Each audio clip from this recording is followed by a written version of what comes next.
Hey, what's up, guys? Welcome to Law-Splaining the Interwebs. I'm your host, Nick Rekieta of Rekieta Law, small law firm in central Minnesota. And today is a day. It's a Monday. It's a Monday. Oh my goodness. Monday is just terrific. There's a lot of stuff going on because it's Monday, which means that there's been, well, on this channel, there's been 2 days of nothing happening. So now we got to catch up. We've got to catch up. So, yeah, let's talk about this stuff. Because we've got stuff. We got things and stuff and things like normal. We got a stuffed thing.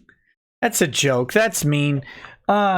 Let me tell you guys something. I learned today that the definition of a roasty is not what I thought it was. And I'm very glad I did not use roasty inappropriately because, oh boy, much grosser than I thought. So that happened. I don't know why I was looking up the definition of a roasty, but, well, we can leave that for speculation. You know, it may apply. It may apply, but I don't know. And I certainly don't want to profess to have any knowledge of the status there. Oh, whew. Okay. So we're going to talk about some things. The big one tonight is your boy Zach is moving on in the lawsuit. The court has found some jurisdiction, a little more than last time, but not everything, which is mildly disappointing. But ultimately, let's talk about what it means as we go through the documents. So we're going to read your boy Zach's jurisdictional ruling. We're going to see, oh gosh, that was, oh gosh. Oh no, the Minnesotan is hitting me. It's hitting me hard. Meyer versus Waid started out with a bang, right? We had a sped lawyer, top of the sped wagon. He was riding high, getting absolutely pilloried on Twitter for being a complete spurg. That was Mark Zaid. And they were good times. And then Mark Zaid apparently has done almost nothing in the lawsuit for Meyer versus Waid. Most of it being left to the machinations of local counsel for Waid and Austin. Mark Zaid then, of course, went and did other things like represent some ephemeral, not ephemeral, that's not the word I'm looking for, some non-corporeal whistleblower in the Ukrainian issue that has led to the indictment of the president, although not like the main one and not one we ever really heard about. But a lot of people heard about Mark Zaid when he announced he was representing a whistleblower. A lot of people were looking up that like history on YouTube, for example, and good times were had, right? Very funny stuff. But in the Meyer versus Waid case, he has fallen so far in the background and reasonable lawyers have taken over that it's just kind of a normal case. Like, we don't have a Kevin Landau. We don't have the Breathless Wonder. We've just got kind of a normal case of tortious interference and defamation being defended in normal ways in federal court. Which is probably for the best, but also sad for the entertainment. But we do have a jurisdictional ruling. It's only been, a year and 4 months since suit was filed. And we finally found out that, yes, the court can hear it. That's great. Good job, court. This is such an efficient system. And with that, let's take a quick look at your boy Zach on GoFundMe. Back your boy, Zach. Let's pull this up. Because I do not mean to speculate or presume. But if Comicsgate and your boy Zach are something that you support, or even if you just hate Mark Waid, consider donating to the GoFundMe. We're at $137,135 on this one, raised for Richard C. Meyer. Guys, I don't know, but this has been a year of litigation. There were depositions done. You can imagine the amount of money that's been spent based on what you've seen in the Vic case. Now, for all of Lemoyne's billing, right? For all of Lemoyne's billing, it is ridiculous. It's outlandish, but it's not, I don't think it's not too fictional. He overcharged. Maybe look more towards Funimation's billing, right? 170 grand. Also an overcharge, but the amount of time that goes into this, think about what's gone on for Meyer. We can only assume how much has been spent. I would be very surprised if he wasn't at least approaching $100,000 if he hasn't exceeded it already. So if this is something that is on your menu, on your plate, something you care about, if you want to support Richard Meyer, GoFundMe is there. It's back your boy Zach. It's a good thing to check out, but he's got a long road ahead. Probably, oh wait, we read the scheduling order. Another year if this thing goes all the way to trial. So consider tossing a couple bucks his way. Link it. Oh yeah, I didn't put it in the description. I will though. I'll do it right now. You think I won't? You think I won't put it in there right now? I'll put it in right now. You can't tell me what to do. Hold on. Your boy Zach's GoFundMe is now in the description. There we go. You know who I am? You know who I am? Haven't you always wanted to donate a bunch of money to something so they put your name on it and then get super drunk and pass out on a park bench in front of it? Just so when they come to take you away, be like, you know what my name is? It's right there. And you'd be pointing like across the street. Oh, God. We will check out Vic's GoFundMe in a minute. But yes, here is your boy Zach's GoFundMe. We'll probably bring it up a little bit later in the show when we get into the document. All right. So the other things that have gone on this weekend. Well, on Friday, I did a show. It was a short one. I'm sorry. I had Drexel on, had Phil from the Dollhouse on. We had a rather lengthy conversation, 7 hours of chattery. It was good times for me. I hope it was good times for you guys. I hope it was good times for the guests. I always enjoy it. Let's cover a couple things. Some people ask me, do I feel the same way that those guys do? Well, no, of course not. I'm married. I have 5 children. My life is vastly, vastly different than theirs. Do I think that invalidates what they say? No.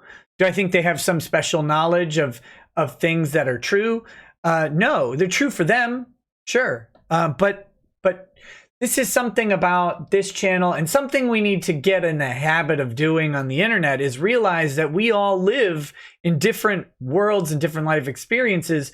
So it's interesting to hear other people and not to discount them as inhuman or subhuman or something like that just because they have a different experience than us. Lots of the things that they say make me sad because their life has not been fulfilling in the way mine has. And I'm sure lots of things that I say or have experienced would make them sad because that's just, that's just who we are. But that's cool. I like learning people's stories, and I find that more people have stories than we like to admit. or care to ask and get to. So I always enjoy those conversations, even though they really don't apply in my life hardly at all. The odds of me having a sex doll are about 0. it just isn't happening. But I can understand why a lot of guys would want one. I could understand why a lot of guys wouldn't want to get into the relationship game currently. I think the juice is worth the squeeze. Not everybody does, and that's fine. Anyway, that being said, as for that stream, many people have sent me messages, or not really messages, left comments on it that the playback is not functioning on PC. It's limited to 2 hours on PC. It is working. The full 7 hours is up on phones. I don't know what's going on with that, but I will likely re-upload the stream tonight to have it there for the PC viewers. It won't have the live chat. There's nothing I can do about that. I don't know what YouTube's problem is. So you know, that's I don't know what's up with it, but I will upload it and clearly mark it as a re-upload and include in the description why, and hope that YouTube doesn't get mad at me for it, because they're weird.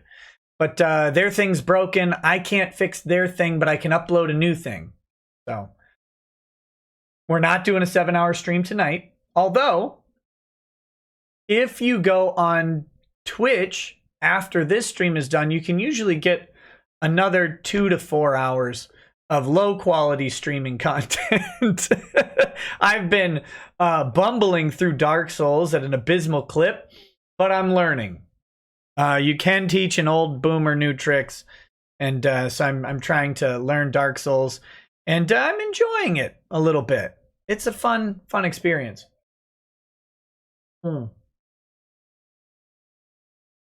So that is happening. With that, there is a channel announcement. We're going through all this stuff, and then we'll get right into the documents.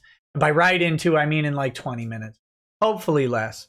But you can always check. Guys, I try to pin the timestamp guy right away on the live streams. Whenever I see the timestamps are up, I try to pin them because I know it helps people skip to the parts that they're curious about. And my channel producer guy and I are working on 2 other channels, I think, maybe 3, whatever, to test out a clip channel for highlights and a full archive backup channel just in case stuff happens. I don't know. But definitely we want to segment out the show in some ways to make it more accessible for people for the stuff that they care about, especially when we have shows covering multiple topics. So I don't like doing multiple channels. I hate it. I hate the idea. That's why I haven't done it for like 3 months, is because I just literally don't want that. But it's probably time to do something like that. So here you go. We'll figure that out. But with that, on this channel, which will always be the main channel, will always be the hub of the content for this show. Right, I kind of want to have a channel for like Twitch clips and stuff, but that's completely unrelated to law and stuff like that. So I don't even know if that's going to be called Rekieta anything. I don't know what it is. That's way off in my periphery. But this will always be the main source for the YouTube show content. The live streams will be here and everything. With that, I have enabled channel memberships, which is another grift implemented by YouTube and given permission to me. You can participate in the grift or you cannot. It is currently, the descriptions are there. You can go read what they are. I want to rename paralegal. I want to change the names. I want to put super lawyer as the lowest tier rather than the highest tier, because I think that's more appropriate to what a super lawyer is. But yeah, that's The channel memberships are there. You do get like you get a highlighted name in the live chat. You get some custom emojis and badges, so you can show your badge and Vagine and all that stuff. That's there. What I'm working on is exclusive streams and stuff like that, figuring them in. For now, the channel members on here will have access to the cooking show, just like New Project 2 and Patreon have. They'll have access to the cooking show streams that I do. So that's one thing that's for sure. I don't know of a way to implement Discord access into the YouTube subscription service. I'm looking into that. If you want to do that instead of Patreon or New Project 2, it would be another option for people to just join up. So that's what you can do if you want to. Oh, hey, Lady Rackets. Hey girl, what you doing? But yeah, so that's there. You can support me that way. You don't have to. I'm not pushing it. I just literally wanted to make it available because people have asked me about it. It's an option that's there for me. So there you go. If you want to support the channel that way, great. If you don't, cool. That's that.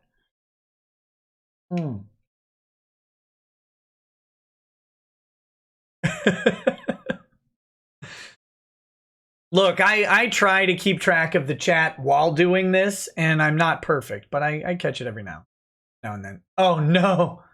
Oh no. Okay. So the next thing that happened this weekend,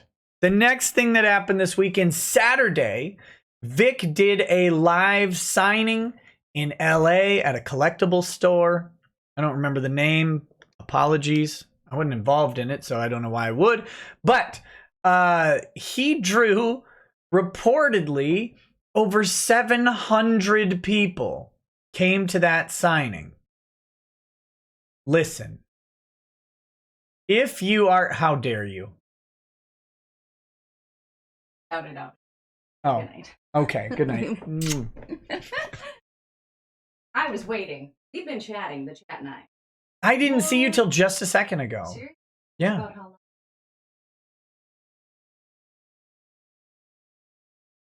That I misspoke? Oh, that I spoke in Minnesotan? Minnesota. Oh, yeah. goodness. Yeah. It was good. Hey, I did say that there was basically no chance I would get a sex doll. That is. See? I also heard that it was worth the juice. The juice was worth the squeeze. That's what it was. So I said, I guess I had. Hopefully, it was drank for $1.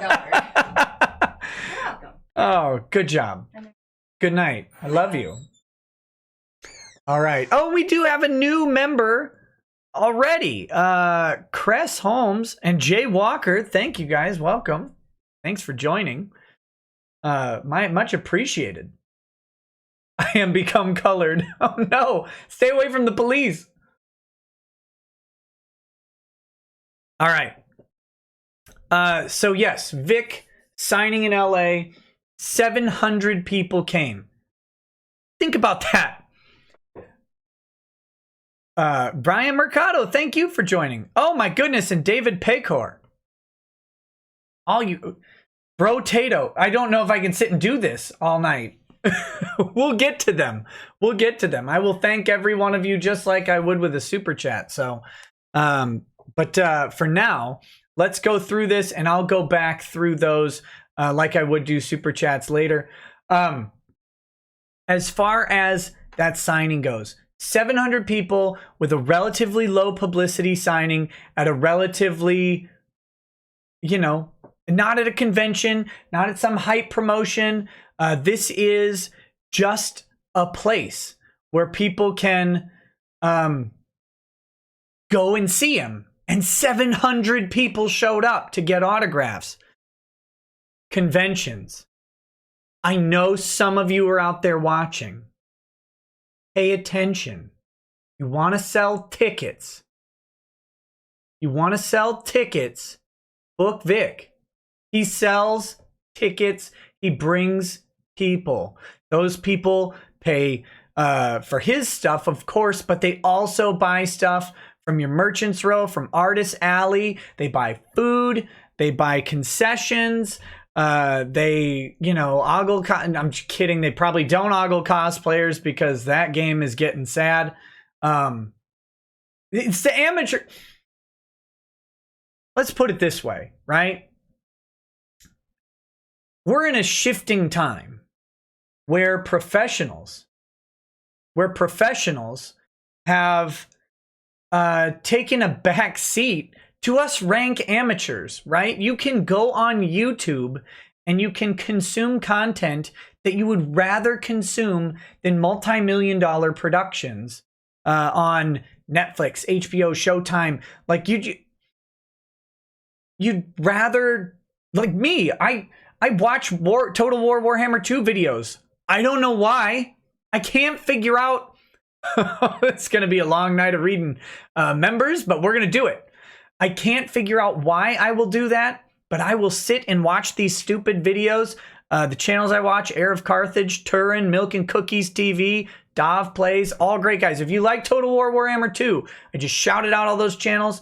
Go check them out. I'll watch these stupid videos. I'll watch people better than me. I'll be a Total War 2 cuck because they're better than me at Total War 2.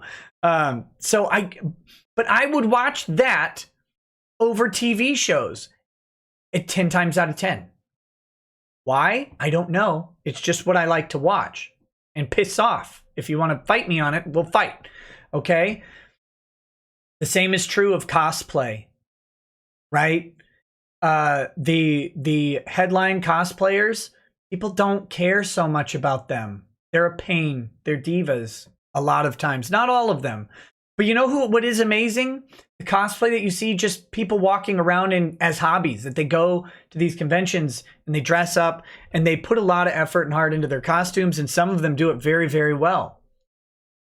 Makes you wonder why the professional people are working so hard or whatever. If they even are. Maybe they're not, and maybe that's the problem.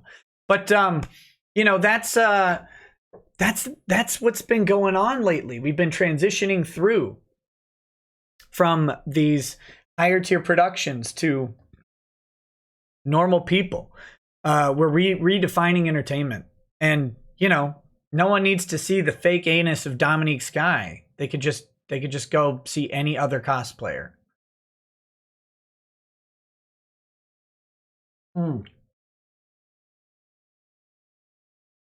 So anyway, oh my goodness. Thank you all for joining. Again, I will come in and thank every single one of you who has joined up as we get through the show. For now, we will soldier on. So, point of that whole rant is that bringing Vic brings people to your conventions. Bringing Vic brings people.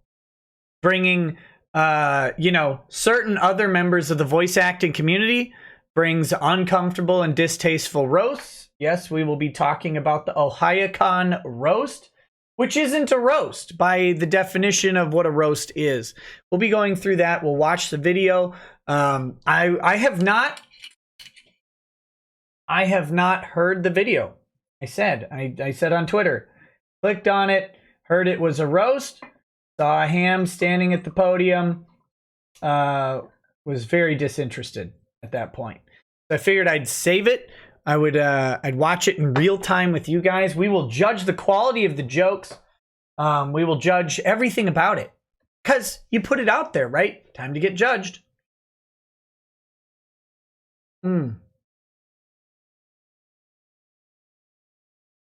So, that being said, a roast. A roast is something that you do typically in jest and with the permission or consent of the roasted person who is usually present or participating in some way. That's what makes it interesting, right? That they're there, it's uncomfortable, the jokes are almost unfriendly, but they're just on the side of friendly. In fact, some people get mad about roasts. I can't remember. Was it Dean Martin? No, it wasn't Dean Martin. No, Dean Martin hosted roasts, right? He used to host, I think it was Dean Martin who hosted roasts, and Sammy Davis Jr. was roasted on his show, and there were lots of black jokes, right? Thinking of the times that this is happening, lots of black jokes. And now people are very uncomfortable with that because Sammy Davis Jr. took them and from his friends, and many of them were his friends, but he took these jokes that are considered less than tasteful. But at the time, you know, it wasn't a deal. They're offended 50 years later for these things. Okay, so that's when a roast should be uncomfortable. Is like the person being roasted should only be mildly tickled and uncomfortable. Other people can be uncomfortable for them years later or whatever. If you're doing a roast and there's no one there, if the roasted person isn't there, then you're not doing a roast. You're just slinging insults, which is fine. I obviously am not opposed to insult and ridicule. It's one of my favorite things to do. That being said, I'm not going to pretend it's a roast, and I'm certainly not going to ever do that at a convention. Conventions are not the place for this. I've brought this up several times.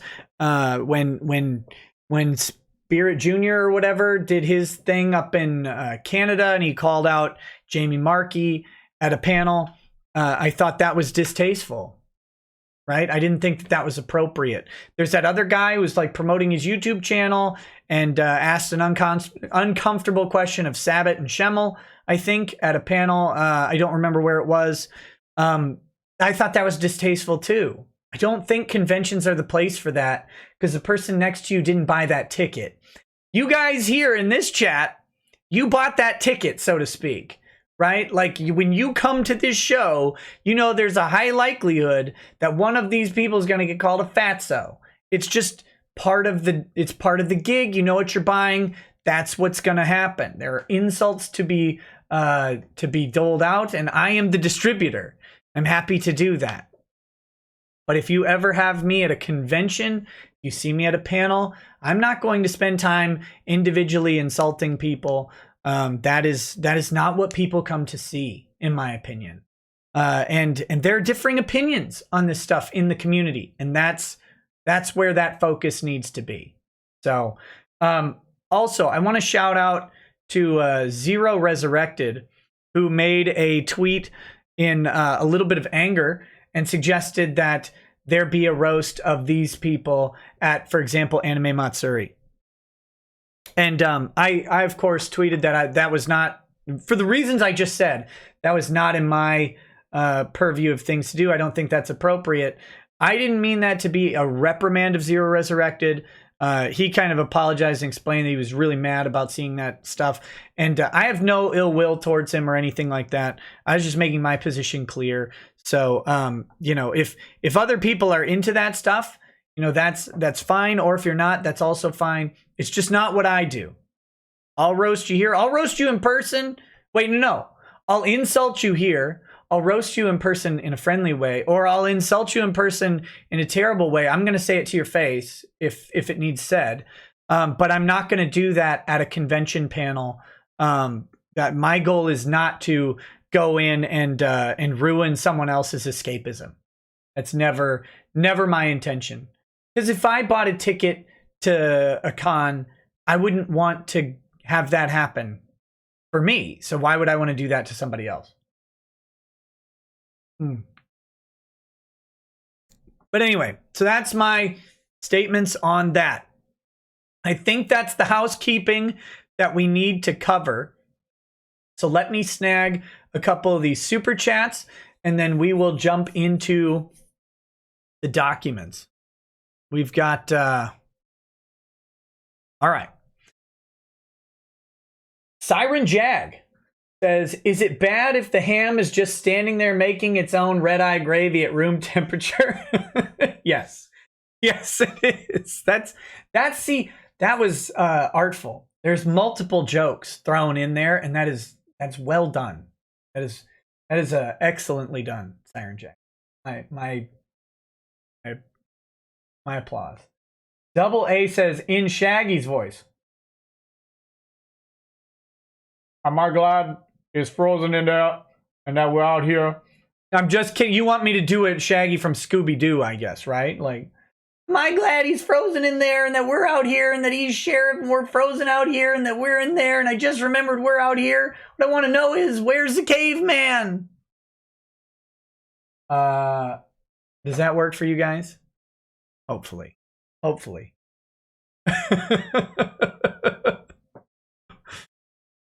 Andrew War Snowboard says, T. Greg finally got his CPAP. He was quoted as saying, nobody cared who I was until I put on the mask. So next is, I guess that was a good impression. You guys gave me a lot of, the chat started moving there.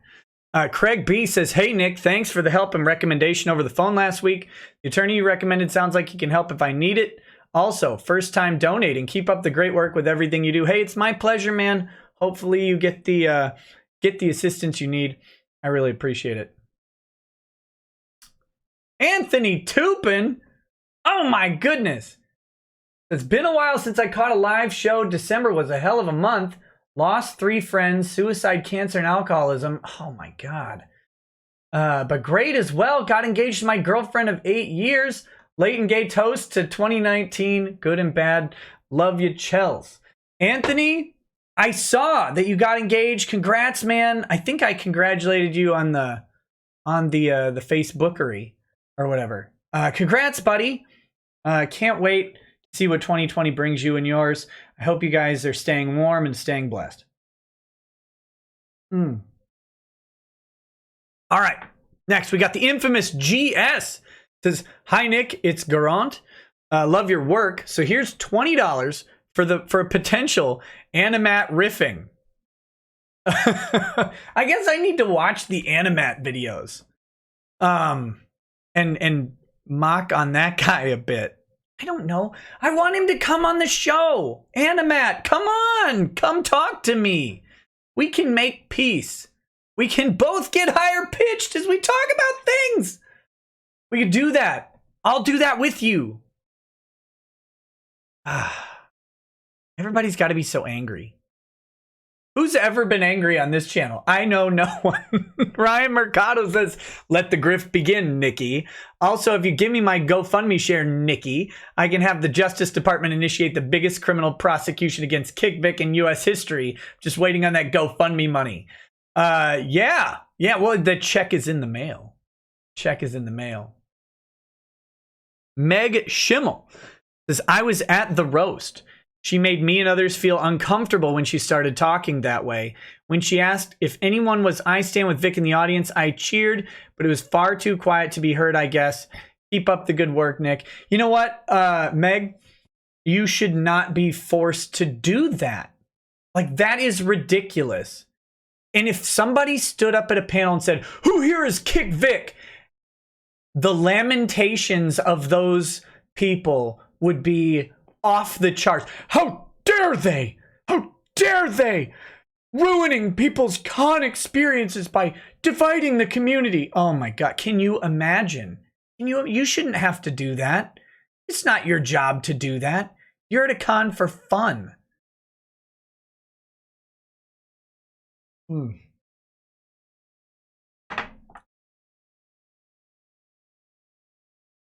Kai Whitwell says, what are your favorite 40K channels minus 40K theories? Yeah, I've been watching Remliez or whatever. I've been watching him a lot.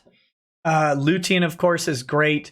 Arch Warhammer is good, even though he completely biffed saying Vindicare in his Eversor video. Kept calling it Eversor. That was interesting. Arch is a fun dude. I like his content. There's a Border Prince. A Border Prince is a friend of this show. If you're not checking out a Border Prince's content, you should check it out. And there's one other one that I watch on occasion. I tried to watch Wolflord Rowe. Wolflord Rowe, though, he just kind of reads from the books. He reads like snippets from the books, and wasn't Maybe he has other content that I haven't seen. Of course, I like Chapter Master Volric. Seems like seems like a good chap. He seems like a good dude. I don't know. He does mostly video game stuff, but yeah. And maybe I haven't watched enough Wolflord Row, but you know, I don't need the audiobooks. Like, I have all the books. I could just read them. But and I watched a little bit of Emperor's Text-to-Speech Device, which is really funny. Brother Alpha Busa, he's a funny guy. But you know, I haven't watched as much as other people. Okay, let's get into this document. Let me start getting it pulled up here. Get the document going. We're gonna do the thing. I looked at this on my phone earlier, so I don't have it on my computer yet. Let's get it now. We'll do that. Then we'll do the Vic stuff. The roast. Roast from a roasty. I'm going to use roasty anyway. I was trying to make a weed joke. Turns out roasty is a Arby's joke. Which is just really funny to me because I had no idea. I was like, oh, I'm just going to throw roasty in there. Whew. I should have done it anyway, but I really wasn't trying to go with that. Just it was just funny.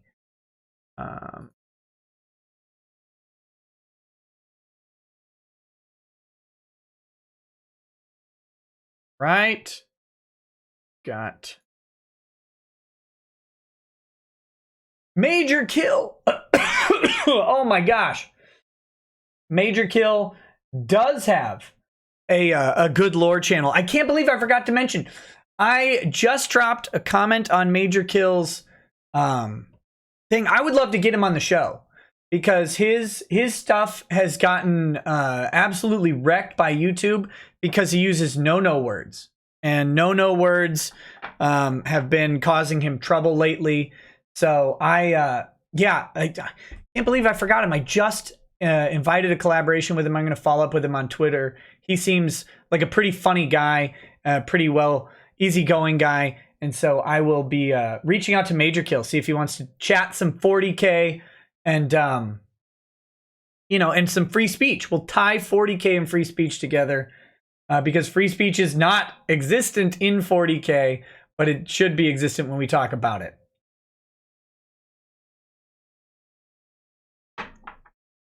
I don't know what naughty words. I don't know which ones it is. Which ones he was accused of using. I just know that he got a lot of stuff demonetized, maybe even his whole channel, but I'm not sure. Yep, I'll get that $20 justice chat. Just a second. Just finishing my thought before we finish these thoughts. And pull up this document while my brain is on it. What I am drinking tonight, I am finishing up. I am going to finish this. There's only like one drink left. This Johnny Walker Song of Fire, so it can stop making me a sad boy. Go.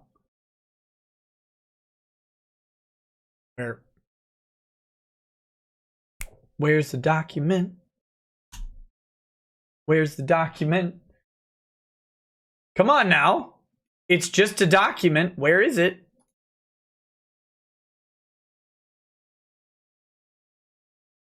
Apparently, Acrobat has decided to be slow. Just a second. Oh boy. Well, this is embarrassing. Yeah, we are going to talk about Meyer versus Waid as soon as the document actually loads up. What do we hold on. I think we have an issue with Adobe going on.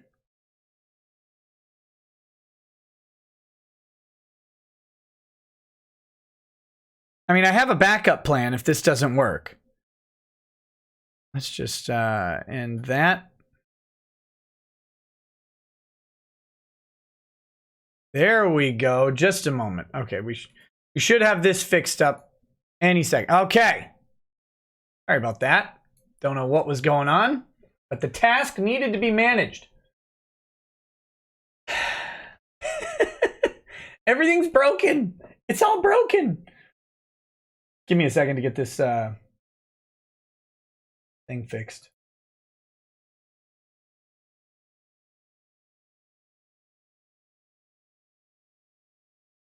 Oh, do we have it now? Wait, I wasn't going to do it that way.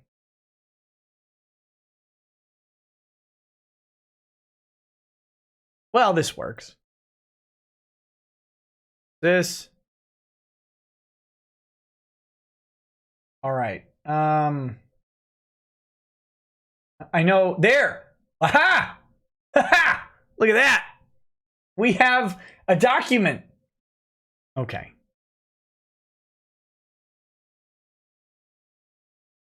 All right.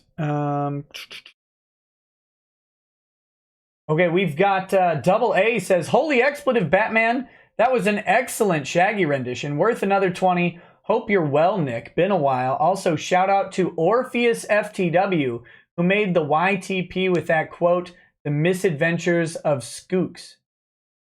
Okay. There you go.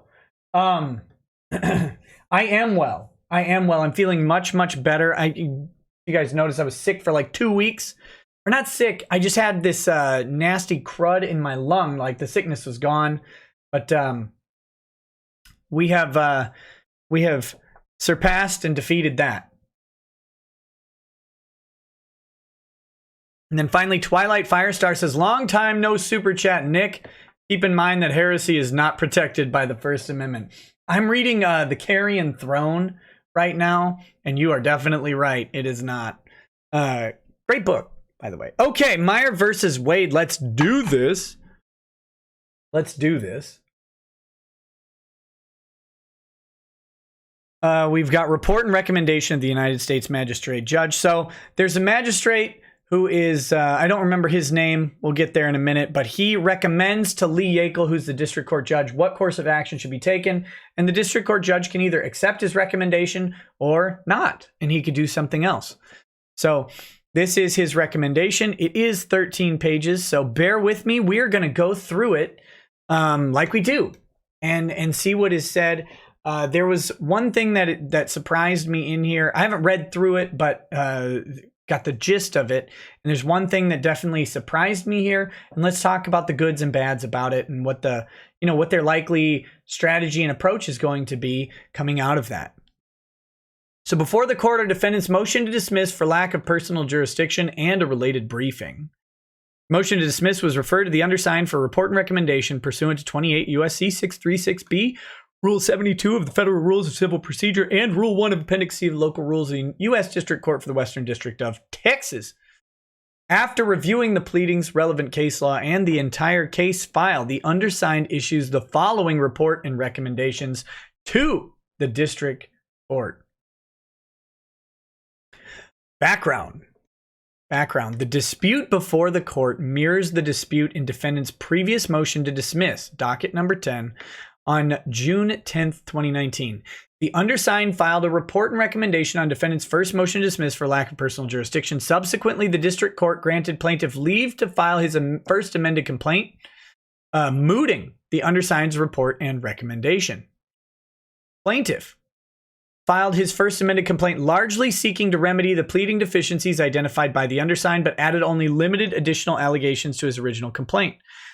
Defendant subsequently filed a second motion to dismiss for lack of personal jurisdiction, which is now before the court.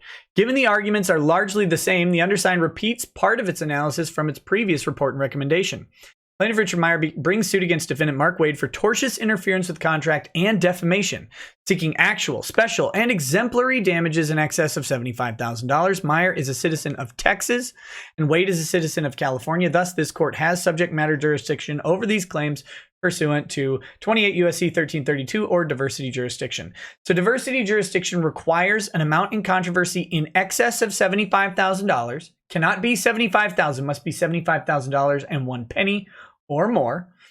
And it requires a complete diversity of citizenship between the parties.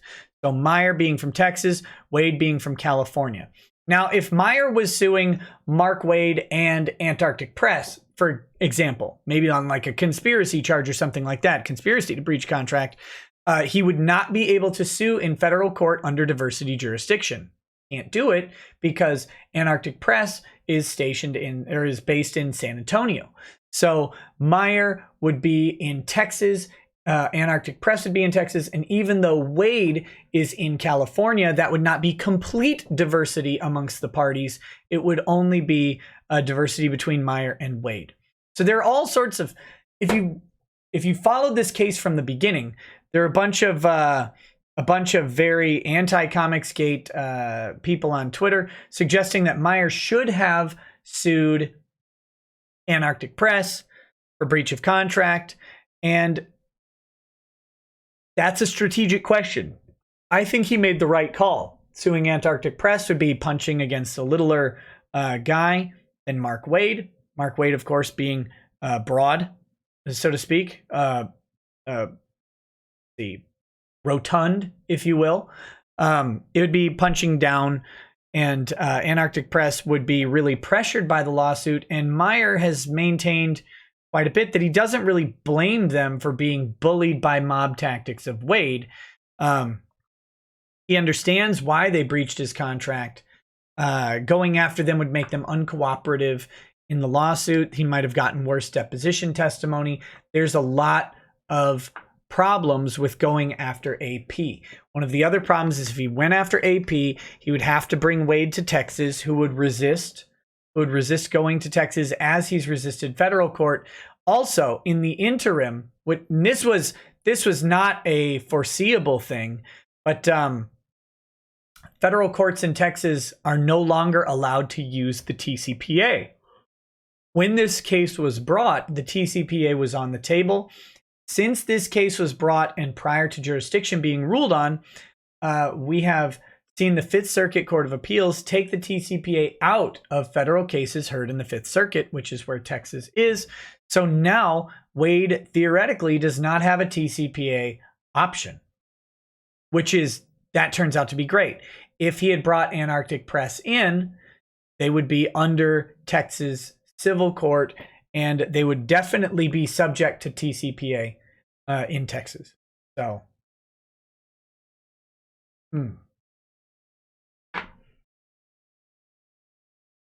Waid, start the reactor. Is that a Total Recall reference? Waid, open your mind. According to the first amended complaint, Meyer's a comic book enthusiast who created a YouTube channel to review comic books in April 2017. The channel is called Diversity in Comics, and its intention is to provide comparisons of the superhero comics. Oh my god, that was Lemoyne! Lemoyne's that little mutant on that guy's chest. Dang it. Kawato, right? Lemoyne is Kawato. Oh, I gotta Photoshop Lemoyne's face onto Kawato. Open your mind. Open the GoFundMe.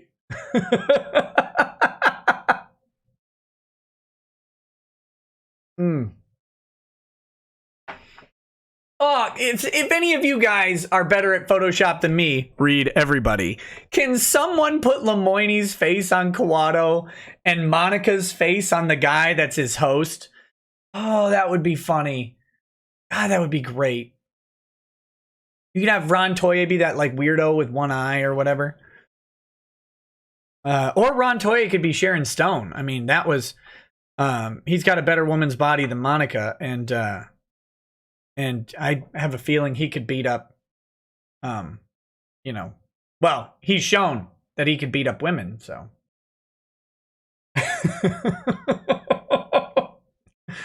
Man, I got 5 kids to feed. Thought it was 6, Benny. God, I love Total Recall.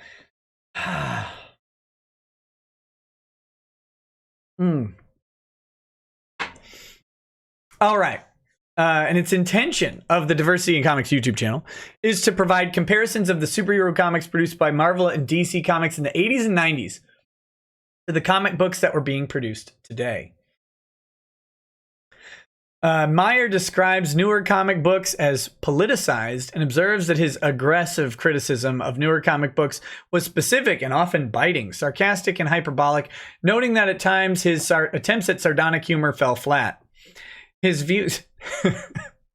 Meyer is not... he's not the subtle comedian, right? Meyer's great. Don't get me wrong. But yeah, I can see his attempts at sardonic humor falling flat. I can see that. Absolutely. Consider that a divorce.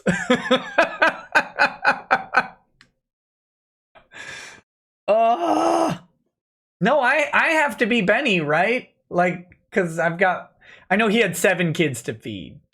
Actually, when he says the wrong line there, it is so poorly delivered. It's excellently done. Like, he intended to get it wrong. Let's see. His views, quote, gathered a very vocal group of detractors, including Waid, who has his own substantial online following and belt size. Meyer alleges that Waid has described Meyer as a serial harasser of women and minorities. Oh my goodness. And claimed that Meyer promotes hate and intolerance. He further alleges that these statements were intended to discredit Meyer and detract from his vocal calls for fundamental change within the comic book industry. Yeah, they don't want change, of course. Especially guys on top. Comic book industry is like communism in many ways. If you're up top, you're making a ton of money. If you're down below, you get what they give you and you don't make much. That's how it goes. The income disparity is massive.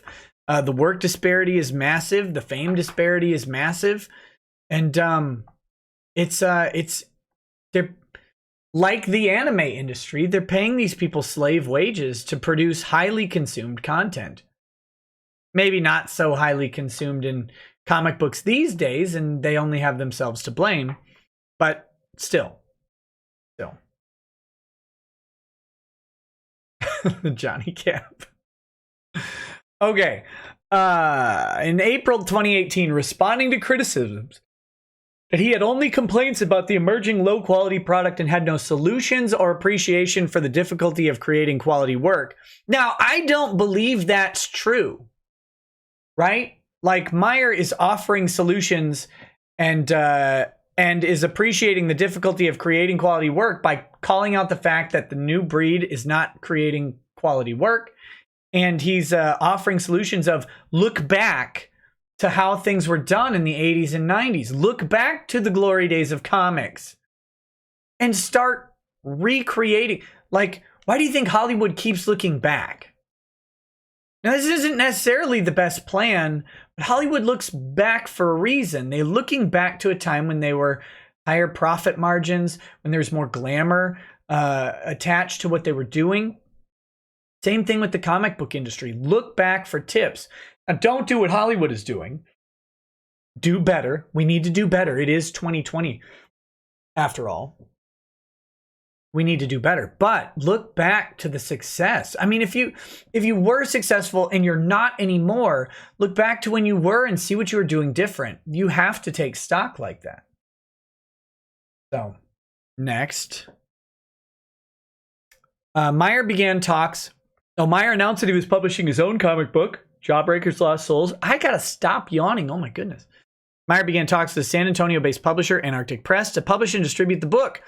Following a crowdfunding campaign, by May 9th, following a crowdfunding campaign to finance the book, Meyer alleges that he and Antarctic Press had agreed on the terms for publishing Jawbreakers and that Antarctic Press had agreed conceptually to publish future comic books written by Meyer. Meyer alleges that the very same day, rumors and leaked chat transcripts suggest that certain retailers aligned with Waid and his followers had agreed not to carry Meyer's book and to boycott Antarctic Press because of the misinformation being spread about Meyer and his views. But according to Meyer, Antarctic Press was unfazed and later that evening, announced on Twitter, "It's official, we're publishing Jawbreakers in September." Following this announcement, Meyer alleges that Waid tweeted about Antarctic Press's interest and called an owner of Antarctic Press. He alleges that Waid convinced the owner that Antarctic Press should repudiate its contract with Meyer. Meyer alleges Antarctic Press caved to Waid's pressure and issued a statement that it would not release Jawbreakers. Then, Waid deactivated all of his theretofore quite active social network accounts without explanation. Meyer alleges that he was blackballed better than being blueballed, by Waid, and as a result, his only option was to self-publish at significant expense and with significant delay. The first amended complaint also alleges that Waid had described the events of May 11th in interviews and on comic convention panels, suggesting that Meyer was directing his followers to harass or threaten the stores and their employees.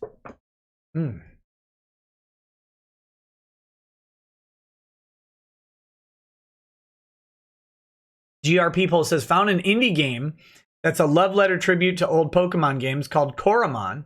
I'm enjoying the game's free demo. It's pretty well made, but how likely is it that a tribute game to the genre will get sued by Nintendo? How likely is it they'll be sued? Nintendo is very protective of its IP, so perhaps fiercely. How likely is it that they'll win? Hard to win those things, especially when the words are different, the names are different. It's tough. Ask Anis Abdin, right? And his Star Trek Discovery, pretty clearly ripping off his concept, but that's Star Trek Discovery, and his thing was tardigrades, and he lost his initial case. It was dismissed, and they're appealing it, but it is very difficult when the names are different. The IP is presumptively different, so we'll see. Koromon. Did I say something different? Sorry, Koromon. All right. In light of the above allegations, Meyer brings tortious interference with the contract and defamation claims against Waid. Specifically, Meyer argues that Waid tortiously interfered with the contract that Meyer had with the Antarctic Press for the publication of Jawbreakers and other comic books. Furthermore, Meyer contends Waid defamed him by intentionally publishing false statements of fact about him to his followers and the general public, including falsely stating that Meyer published the first and last names of comic book store employees to encourage his followers to harass and threaten them, as well as characterizing Meyer as a racist, serial harasser of minorities, and as affiliated with white supremacists. This motion to dismiss for lack of personal jurisdiction was filed on August 7th, 2019, following jurisdictional discovery, previous briefing, and a previous report and recommendation written on the same dispute. Meyer's response was filed on August 21st, and Waid's reply on August 28th. The briefing by both sides contained significant argument as to the merits of Meyer's claims. However, the undersigned's analysis focused on the relevant jurisdictional allegations and evidence. Why did it take you for, September, October, November, December, January? 4.5 months? 4.5 months, man!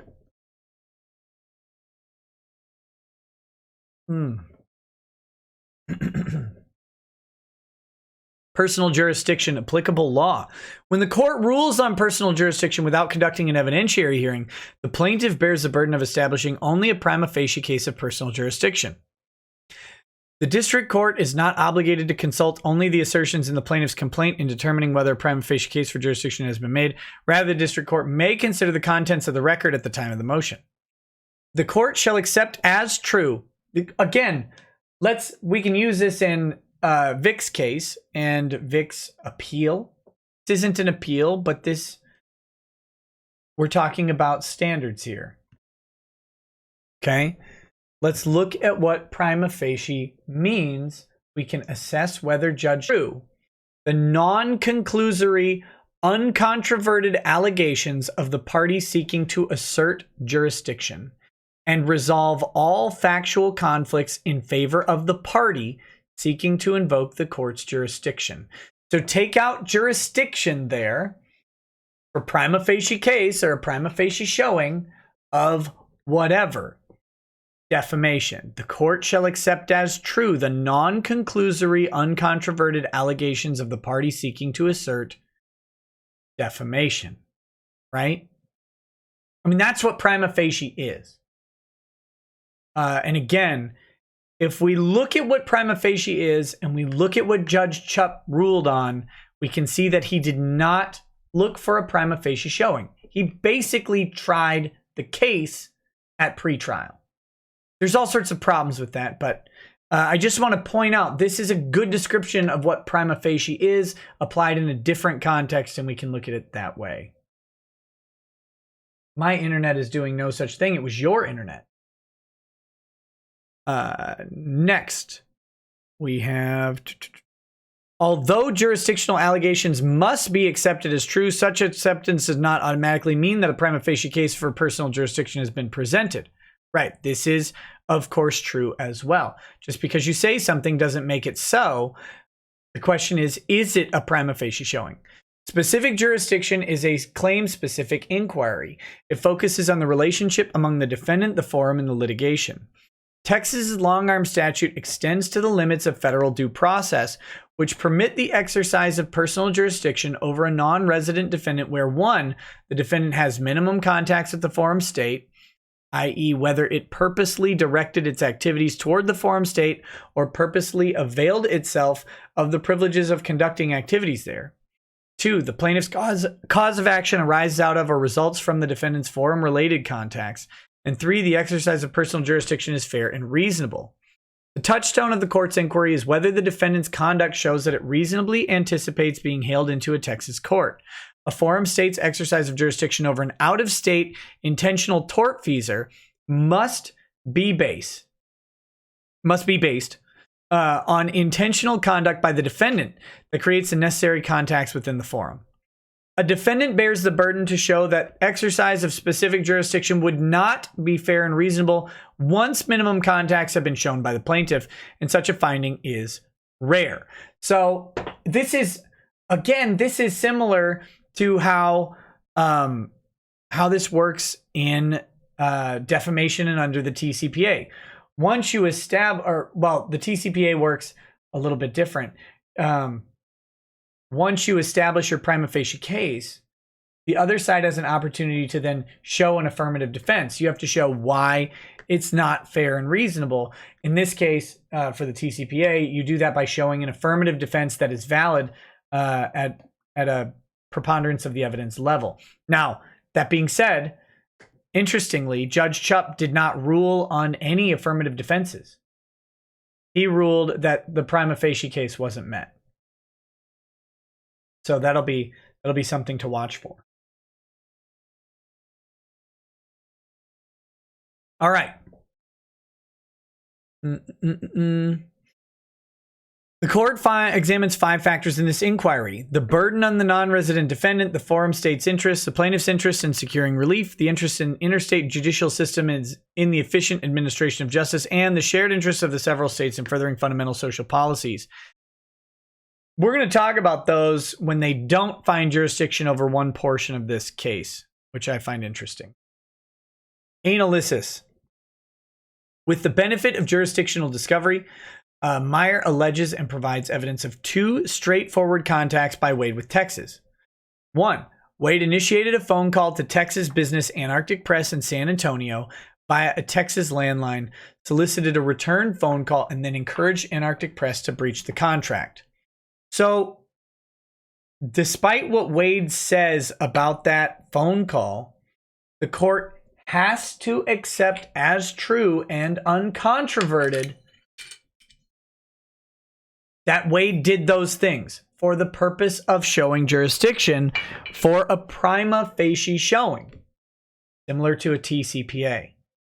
They have to accept that Waid initiated the phone call to Texas business via a Texas landline, solicited a return phone call, and then encouraged Antarctic Press to breach the contract.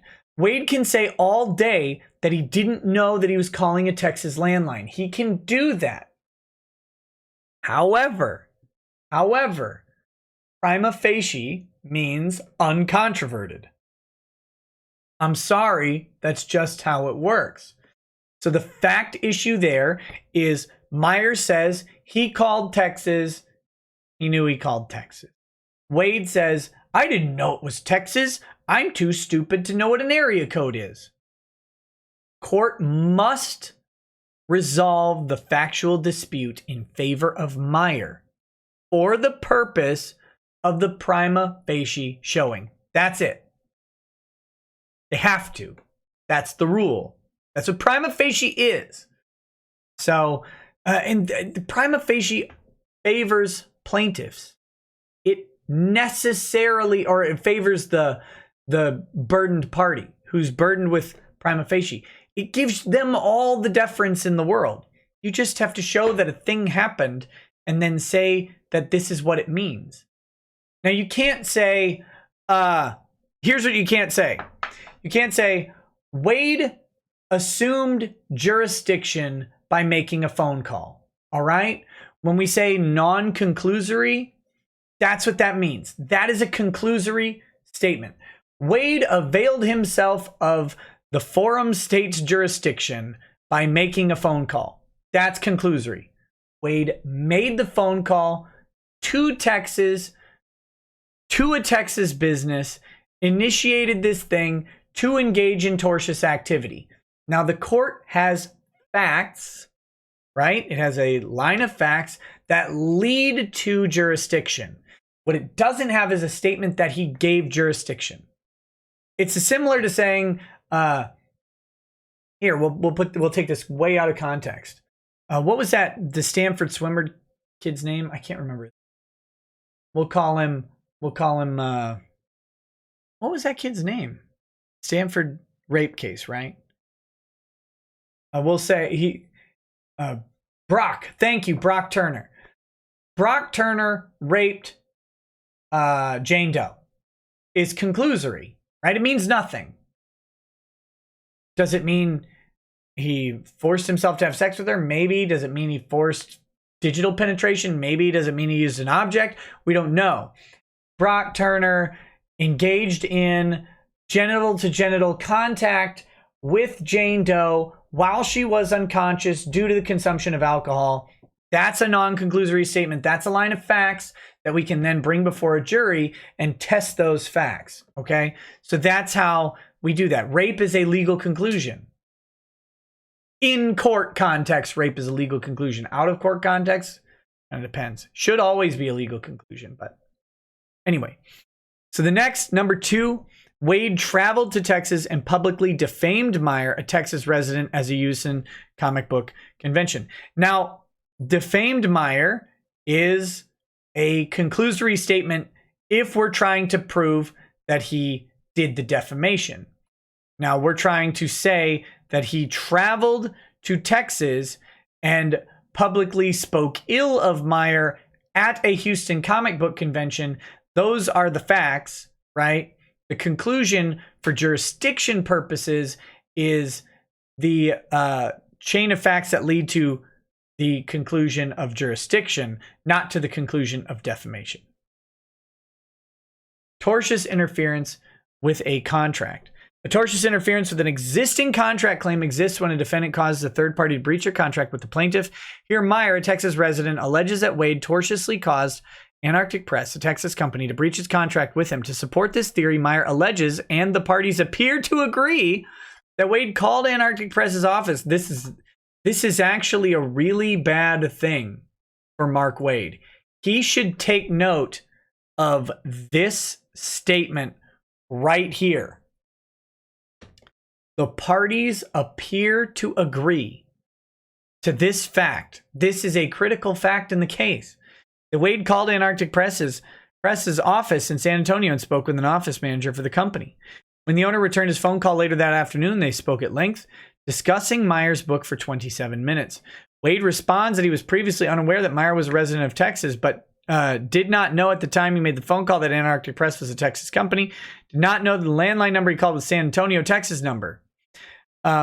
Number 2, this fact is disputed, and at this stage, the court must resolve factual conflicts in favor of the party seeking to invoke the court's jurisdiction. Again, prima facie. They'll have to argue. They'll have to prove this up in a pretrial motion to dismiss that follows the jurisdictional motion to dismiss. He argues that Meyer neither shows nor even pleads Waid knew that plaintiff resided in Texas or that he would suffer the brunt of any harm here, thus conclusively defeating jurisdiction as to each of his claims. That's a quote. This court has specific jurisdiction over Meyer's tortious interference claim. Boom. Done. The court has it. When a non-resident defendant commits a tort within the state, that tortious conduct amounts to sufficient minimum contacts with the state by the defendant to constitutionally permit courts within the state to exercise personal adjudicative jurisdiction, right? You shoot someone in Texas, they can bring you in Texas. If you steal something in Texas, they can bring you in Texas. And if you interfere with a contract in Texas, I'm sorry, you did it in Texas. When the actual content of communications with the forum gives rise to intentional tort cause of action, this alone constitutes purposeful availment. The defendant is purposefully availing himself of the privilege of causing a consequence in Texas. All this knowledge stuff is going to fall by the wayside. I've said this a couple times as we've waited for the jurisdictional ruling. You did it in Texas. Like you did. You contacted Texas. You interfered with a contract that was formed in Texas between two Texas people, two Texas entities. Of course they're going to find jurisdiction. Of course. Providing additional guidance, the Fifth Circuit in Twa versus Apple Tree Auction Center recently reiterated that a single phone communication may be enough to establish personal jurisdiction in an intentional tort claim when a non-resident defendant places a phone call to the forum state and makes false statements over the phone to a forum resident. Holding one defamatory phone call initiated by the defendant was sufficient to establish personal jurisdiction. Although the defendant in Twa did not initiate the phone call, the court held he was the key negotiating party who made representations regarding his business in a call to Texas. It is that intentional conduct on the part of the defendant that led to the litigation. It's the representations. That's the intentional conduct, not the intent of calling the state. Now, Waid did call the state, but the misrepresentations that led to defamation were made on the return phone call. So Waid was trying to argue in part that because he may or may not have made the statements on a return phone call and that he had no knowledge he was calling Texas, that it should be ignored. But in this case, in Twa, they say that no, he didn't even make the phone call, but he was in Texas and he made the representations in a call to Texas. Noting the defendant should have reasonably anticipated being hailed into Texas court as a result of reaching out to Texas via phone in order to make specific representations. The court held that the defendant had requisite minimum contacts with Texas to satisfy federal due process requirements and establish specific personal jurisdiction. Here, resolving factual conflicts in favor of Meyer, Meyer's tortious interference claim arises from the content of communications Waid made to a Texas business in Texas relating to a contract between the Texas company and a Texas citizen. By calling a Texas company and making intentional communications that form the basis of this litigation, Waid has the requisite minimum contacts with Texas to satisfy due process requirements and lead a reasonable person to anticipate being hailed into court in Texas. Waid cites a number of cases to support his argument that while Twa is binding precedent, the effects test of Calder requires that the defendant knew the plaintiff would suffer the brunt of harm caused by tortious interference in the forum, and the plaintiff must point to specific activity indicating that the defendant expressly aimed his tortious conduct at the forum. However, Calder's effects test is but one way to establish minimum contacts and is not the proper test for determining Waid's minimum contacts and purposeful availment in this suit. Ooh, ouch. Ouch. Yeah, you can do it by Calder, he says, but Calder is permissive, not exclusive, right?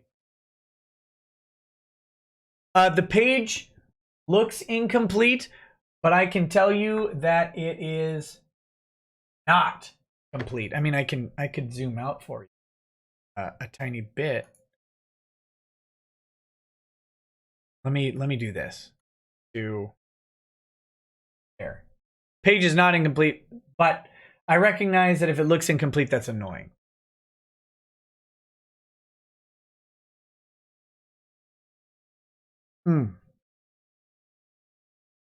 All right, Calder's effects test is not a substitute for a non-resident's minimum contacts that demonstrate personal availment of the benefits of the forum state. Rather, quote, the key to Calder is that the effects of an alleged intentional tort are to be assessed as part of the analysis of the defendant's relevant contacts with the forum. Thus, Calder's effects test is just one way to show that a defendant has sufficient minimum contacts to purposefully avail itself of the privilege of conducting activities within the forum state. As the Fifth Circuit has made plain, quote, When the actual content of communications with a forum give rise to intentional tort cause of action, this alone constitutes purposeful availment. Of course it does. I mean, think of this in any other context. If you throw a rock from Texas into Arizona, aiming at an Arizona resident, and you hit them, can you say, "Nuh-uh, I'm in Texas. You can't bring me into court in Arizona"? Is Arizona close to Texas or New Mexico? Oh God, geography. Maybe it was a really long throw. Oh man, that's a serious throw. Holy balls, that's a long toss. Like an anime charge up.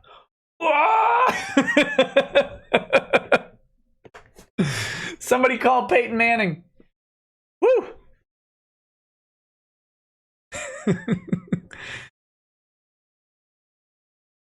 Oh goodness. I should have known that. I'd driven from Colorado to New Mexico to Texas. Oh boy. So Mars Girl hit someone in Arizona from Texas. No, that would only be your elbow, I'm pretty sure. Who did well in geography? Speaking of geography, I believe I did announce that I am going to Kitchener Comic Con in Ontario, Canada. Kitchener, Ontario, Canada. Since Canada is obviously tiny and is all within walking distance, I expect all of you North folk, the Northmen beyond the wall, the wildlings beyond the wall, to meet me at Kitchener Comic Con. Definitely come. Check out their VIP package. Listen, if you're not checking out everyone's package, you're doing it wrong. Check out their VIP package and come see me. Bring whiskey or don't. I will be acquiring whiskey of my own in Canada, and we will be sampling heavily. So, just so you know, I don't know if we can sample whiskey at the convention, but we will sample whiskey offsite in the post-party mayhem if that's what is required to happen. So there you go. Furthermore, Waid has not shown that the assertion of jurisdiction over him would be unfair. A defendant bears the burden to show that exercise of specific jurisdiction would not be fair and reasonable once minimum contacts have been shown. Such a finding is rare. Again, the court examines 5 factors in this inquiry: the burden on the non-resident defendant, the forum state interests, plaintiff's interest in securing relief, the interest of the interstate jurisdictional system in efficient administration of justice, and the shared interest of the several states in furthering fundamental social policies. While it would burden Waid, a California resident, to litigate this matter in Texas, this factor cannot be dispositive. Here, Meyer alleges that Waid tortiously interfered in a contract between a Texas resident and a Texas company by calling the Texas company in Texas. Because of that, Texas has a great interest in this case. Imagine my shock, right? Like I said that a million times. That is going to be the overwhelmingly important factor that favors Meyer in this. Waid has pointed to no other persuasive consideration that renders personal jurisdiction unfair or unreasonable. For the foregoing reasons, the motion should be denied as to Meyer's tortious interference claim. It is not lost on the undersigned that under Waid's view, a defendant who commits an intentional tort via telephonic communication merely needs to claim he did not know where the plaintiff resided at the time of the communication to avoid being hailed into federal court for lack of personal jurisdiction. Such a test would be an affront to the minimum contacts and purposeful availment requirements and could not stand. Thank you. Thank you, Magistrate. You are wise beyond your years on this issue. This is what we were talking about. It would be patently ridiculous to allow a defendant out of a lawsuit that they caused because they just said, "I'm too stupid to know what phone number I dialed. I don't know where he lived. I didn't know he lived in Texas. It doesn't matter. You called Texas, you dummy."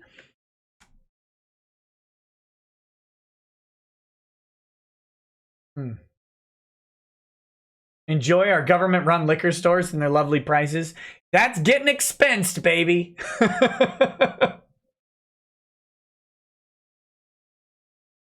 All right, for all the foregoing reasons, motion should be denied. As to TI claims. Defamation. They're going to do largely the same analysis here. This court previously recommended dismissal of Meyer's defamation claim for lack of personal jurisdiction because, as previously pleaded, Meyer did not allege his defamation claim arose out of contacts with Texas, giggity. Upon being granted leave to amend, however, Meyer's first amended complaint now alleges that Waid defamed Meyer in statements made both during the comic convention in Houston, Texas, and to quote his followers on social media. Because defamatory statements made at different times and for different audiences represent completely different torts because they are different publications, this court must determine whether personal jurisdiction exists as to each alleged defamatory statement. Oh, excuse me. A plaintiff bringing multiple claims that arise out of different forum contacts of the defendant must establish specific jurisdiction for each claim. Social media we can read the footnotes here. Meyer previously only pleaded that Waid defamed him, quote, through his various social media accounts. He had not alleged Waid defamed him during the Houston Comic Convention. It's not entirely accurate. That's where it read in one portion of the pleading, but we went back and looked at the pleading, and there was a section that mentioned specifically that he defamed him at a Texas convention. Both parties appear to agree that by stating his followers, Meyer was pleading that the defamatory remarks were also made on social media platforms. Okay, so here's a social media defamation claim. Under the same rationale articulated in the undersigned's previous report and recommendation, the court lacks personal jurisdiction over Waid for Meyer's social media defamation claim. Meyer does not allege the social media statements were directed at, made in, or had any contacts with Texas. That's a hard claim to make, too. You can say that they were directed at Texas, but without proving specifically the direction at Texas, the mere fact that they would make contact with Texas residents does not show a purposeful availment of Texas, right? We covered this in the Dick Masterson lawsuit. We may have covered this in Meyer versus Waid when the first argument came out, but merely incidental contact with the state, even significant incidental contact with the state, does not amount to purposeful availment. If you just make your sex doll available for purchase in every state, right? Like you just put your sex doll on sale online, and then someone from New Hampshire buys your sex doll, that doesn't mean that you purposefully availed yourself of the protections of New Hampshire. You'd be availing yourself of the protections of wherever you establish your company, where the company's home office is, and then where its primary operations are. The companies often have two forum states, where the company is organized and then where the home office is. Okay? So unless your home office or organization was in New Hampshire, they wouldn't be able to allege that you were intentionally aiming at New Hampshire. Now, things that start to tip the scale. Did you advertise to New Hampshire? Like, did you pull up Facebook and do a targeted ad read? I want all of my New Hampshire residents to see the sex doll with the AR-15 with the gun strap going between the breasts. Like, that's the ad, the targeted ad we want to see. And Facebook goes, you're banned, bro, or whatever. But that shows them purposefully availing themselves of New Hampshire, right? Like they're targeting that state. They're just doing general advertisements that might touch different states. There's no purposeful targeting of any state. So in a lot of senses, it's beneficial to do broad advertisement rather than targeted advertisement for the purposes of lawsuits only. It's, targeted advertising is obviously more effective, stuff like that. But that's the difference here. So Mark Waid just posting stuff on social media and not having a tweet that says, to my followers in Texas, blah, blah, blah, blah, blah. That'd be a different story. He didn't do that, right? He just said his stuff on social media. That's why the court is not finding jurisdiction here. Now, I tend to disagree. I think judicial efficiency would promote jurisdiction over those statements. Maybe they apply California defamation law instead of Texas defamation law. Maybe that's the case over those. I would tend to disagree. I think that judicial economy favors finding jurisdiction over those social media claims at the same time as finding the favors here. But I'm not a magistrate or a judge, so we'll see. And finding the district court did not err in dismissing for lack of personal jurisdiction where the allegedly defamatory statements were not made in Texas or directed to residents of Texas. Rather, Meyer asked this court to exercise pendant jurisdiction, this is what I was just talking about, over the social media defamation claim. However, the Fifth Circuit has found that, quote, permitting the legitimate exercise of specific jurisdiction over one claim to justify the exercise of specific jurisdiction over a different claim that does not arise out of or relate to the defendant's forum contacts would violate the due process clause. Again, I don't think I fully agree with that, but if that's the ruling and that's how they're going to read it, I mean, they're a better authority on this than me. Thus, if a plaintiff's claims relate to different forum contacts of the defendant, specific jurisdiction must be established for each claim. Now, I think that these claims are more intrinsically tied than the court is letting on here, right? They're facially the same statements. They're just repeated. He's repeating the same claims in both forums. And I have a wager that part of Mark Waid's defense is going to be for damages of these defamation claims will be that he's made the claims in other statements and that those statements may have done the damage that Meyer is alleging in the statements made in Texas. Okay?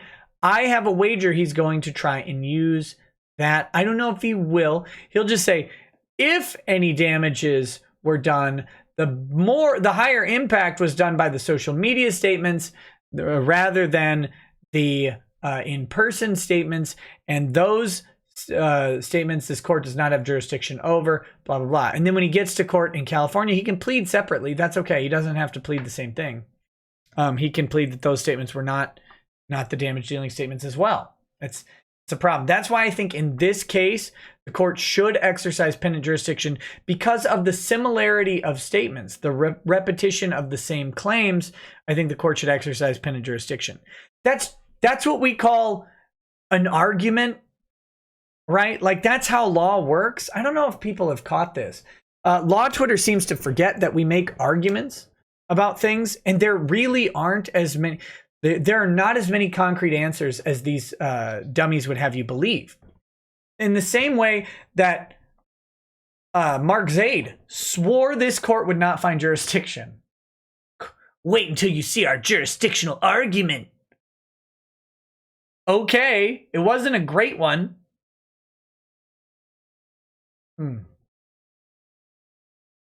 But these are arguments. They are arguments. All right, next. Thus, there is no such thing as supplemental specific personal jurisdiction. If separate claims are pled, specific personal jurisdiction must independently exist for each claim. The existence of personal jurisdiction for one claim will not provide the basis for another claim.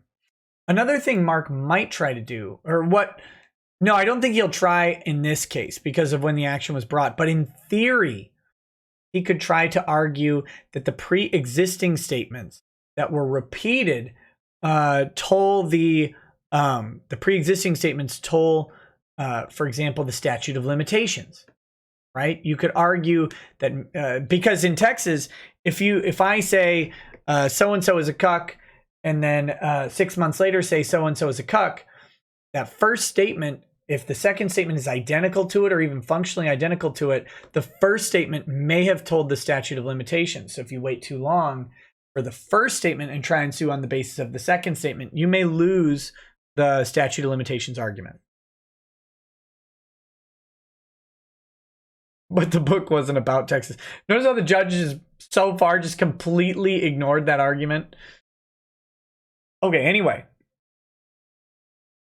Therefore, the court does not have personal jurisdiction over Waid for Meyer's social media defamation claim, and the undersigned recommends Waid's motion be granted as it relates to this claim. Now, I don't think he will, but I want to point out that the judge is not bound by the denial or the granting. These are recommendations to the judge.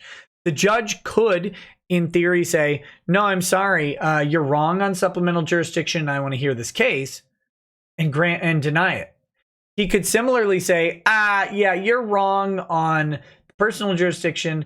Twa says that they can't do this, and therefore, and Twa is, or that they can do this way, but Twa is distinguishable from this case. Therefore, I'm not going to accept personal jurisdiction. The district court judge can do that.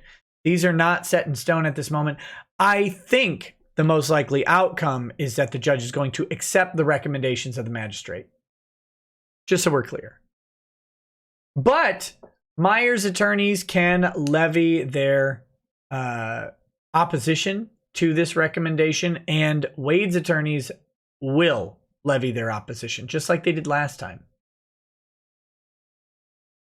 Houston Comic Convention defamation claim. Oh, we have footnote 6 here.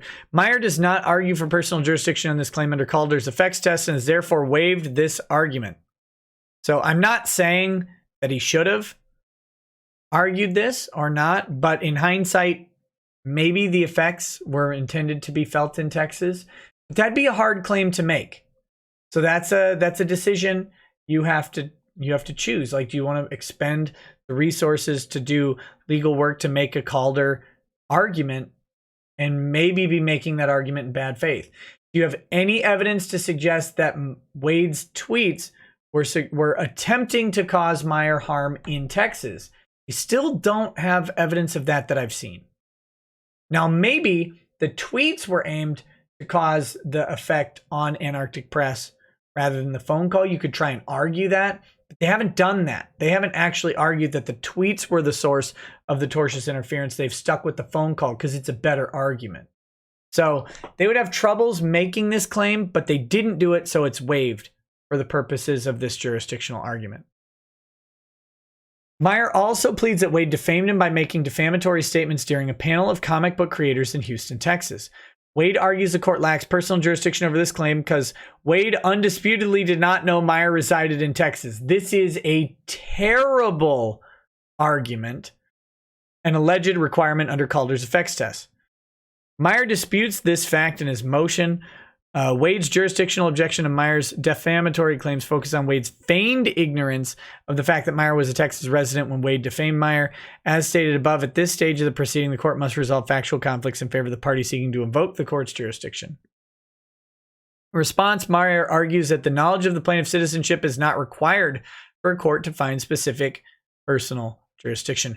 But did you notice this feigned ignorance is almost a throwaway phrase on the surface, but it created a dispute where the dispute would be resolved in Meyer's favor. This is a deep drafting, like this is a high-level drafting skill, right?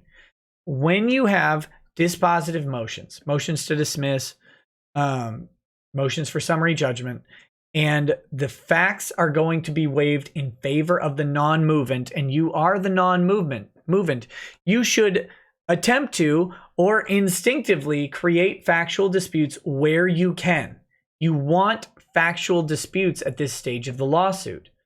Those factual disputes will allow them to go ahead and, here, we don't know if this is the only thing that tipped the scales, but we do know that it must resolve factual conflicts in favor of the party seeking to invoke the court's jurisdiction, who is Meyer. So that word feigned alone created a fact dispute that the court resolves in Meyer's favor. And that is potentially important. So, Raider J says, since Yaniv punched a reporter in the face today, can people file a civil rights tribunal complaint against him, saying that his attack infringed on their right to enjoy the freedom of the press? I don't know what you can do in Canada, but Yaniv seems to have a problem, an anger management problem. Maybe you should get that looked at. Maybe try some calm whiskey sipping and less ball chopping. Twilight Firestar says, maybe Waid should pull an LJ Montello and say he was 19 at the time, Meyer was only 14, so because they were both teens, it's completely fine. Then proceed to strawman a completely different case. LJ Montello is a disgusting pile of garbage. Let's just put that out. Jennifer Lynn Hunt, or whatever her name is. Is it Jennifer? Or is it just Lynn Hunt? I think it's Jennifer Lynn Hunt, right? Absolute trash tier human.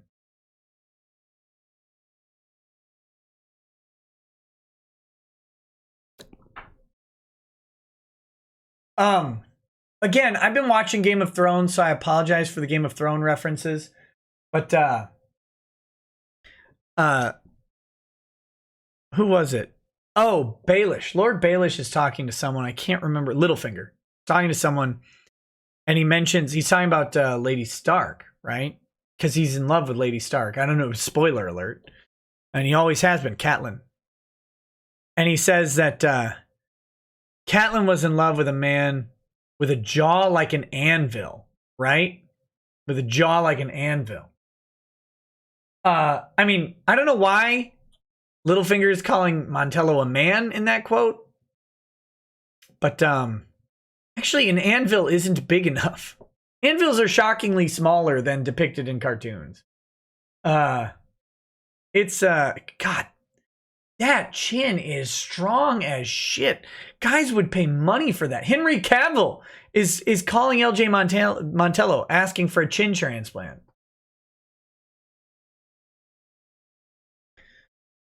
As noted in more detail above,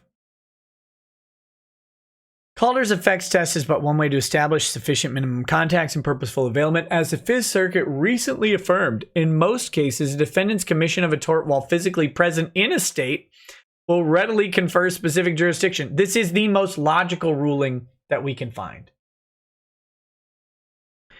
Noting, quote, we are aware of no examples in which a court lacked jurisdiction under those circumstances. Of course not. This is because, quote, where the defendant deliberately has engaged in significant activities within a state, he manifestly has availed himself of the privilege of conducting business there. Quote, because the defendant voluntarily entered the state and invoked the protections of its laws, personal jurisdiction extends to any tortious acts committed while there. Now listen, this is simple. If Waid, while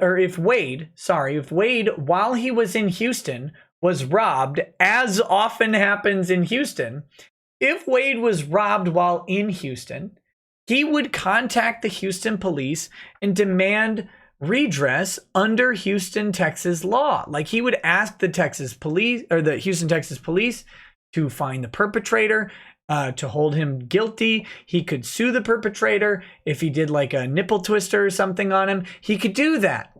Of course he can. He is under the protection of Texas law. And to suggest that he's not is silly talk. Just silliness. Here, Meyer alleges Waid defamed him while in Houston, Texas. Accordingly, Meyer has alleged a prima facie case of personal jurisdiction.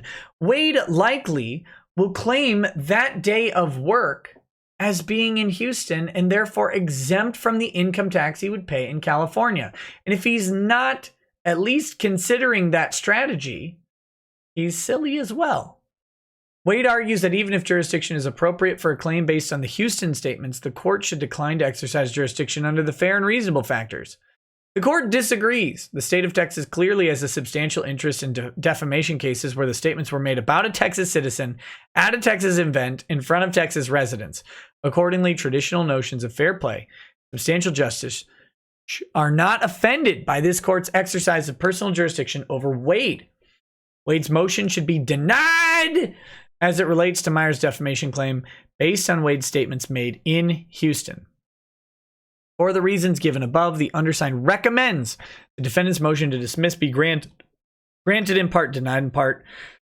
Specifically, the motion should be granted as to plaintiff's defamation claim based on defendant's social media posts, and denied as to plaintiff's defamation claim based on statements made during the Houston Convention. And as to plaintiff's tortious interference claim, the referral of this matter to the magistrate judge should now be canceled. Objections. Parties may file objections to this report and recommendation. A party filing objections must specifically identify those findings or recommendations to which objections are being made. District court needs not consider frivolous, conclusive, or general objections. A party's failure to file written objections to the proposed findings and recommendations contained in this report within 14 days after the party is served with a copy of the report shall bar that party from de novo review by the district court of the proposed findings and recommendations in the report, and, except upon grounds of plain error, shall bar the party from appellate review of unobjected to proposed factual findings and legal conclusions accepted by the district court. Mark Lane is the magistrate judge, and we can probably expect a specific objection to the denials from Mark Waid's attorney. Because it's going to force Meyer. If you haven't figured this out, Mark Waid is on a bleeding campaign. Again, not a bleating, but a bleeding campaign against Richard Meyer.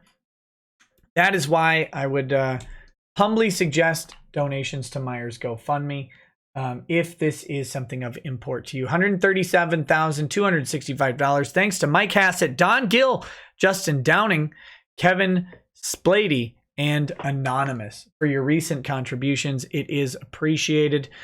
This is why this is here. They are trying to bleed this amount dry, and then they are trying to bleed Meyer dry personally. That is the goal. Slow it down, file all sorts of frivolous motions. That's what they want to do. Of course. Of course they do. Bleed the money and you might stop the lawsuit or force an unfavorable settlement.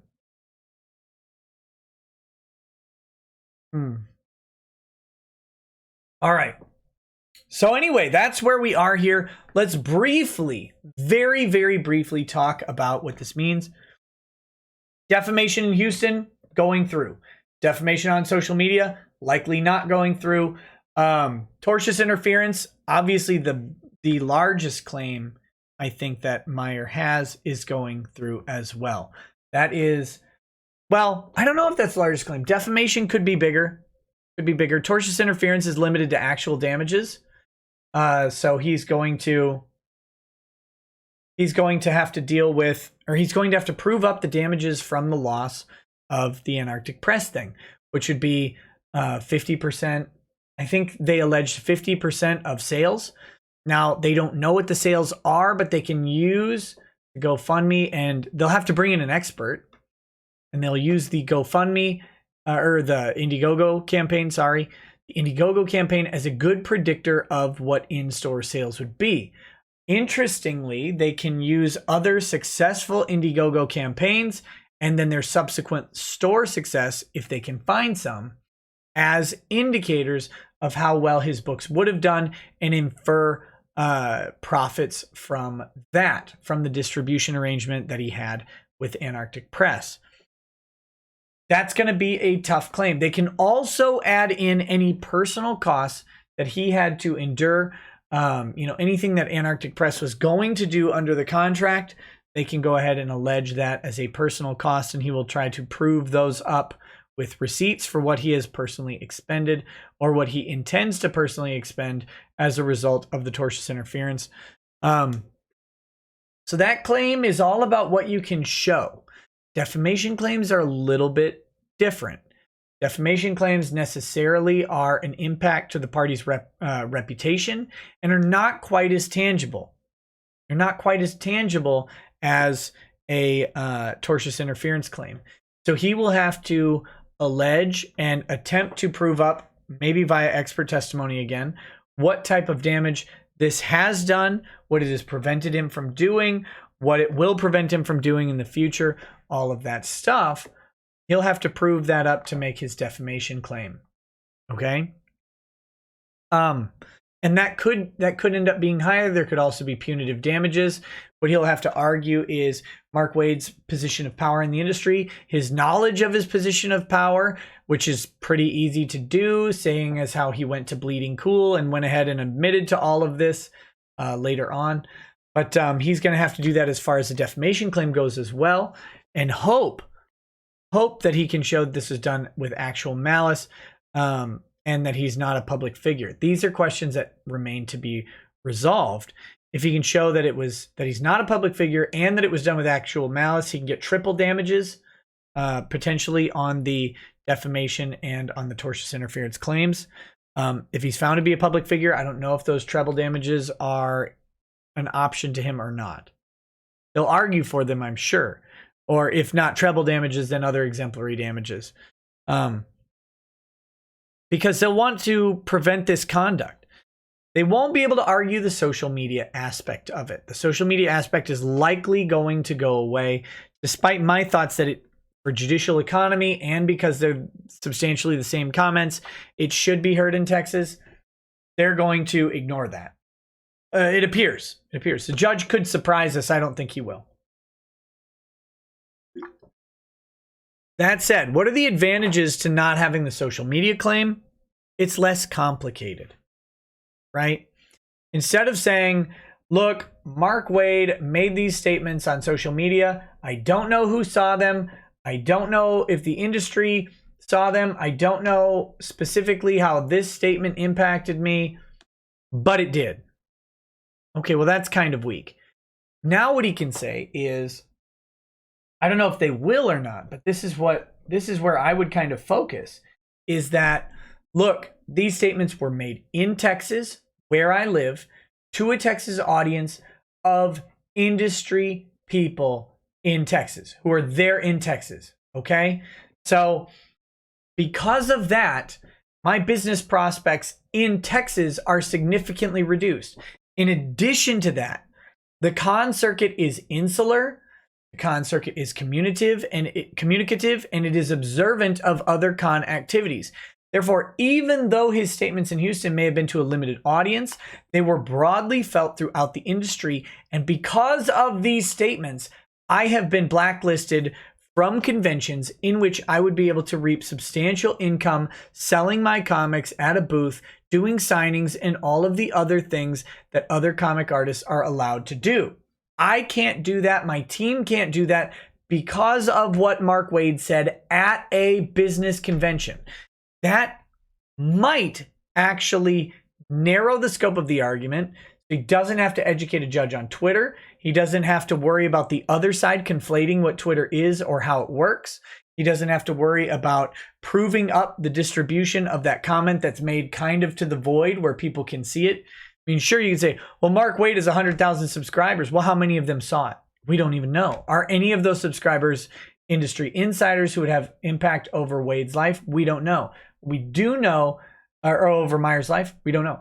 But what we do know is that this was made at a business function for the industry.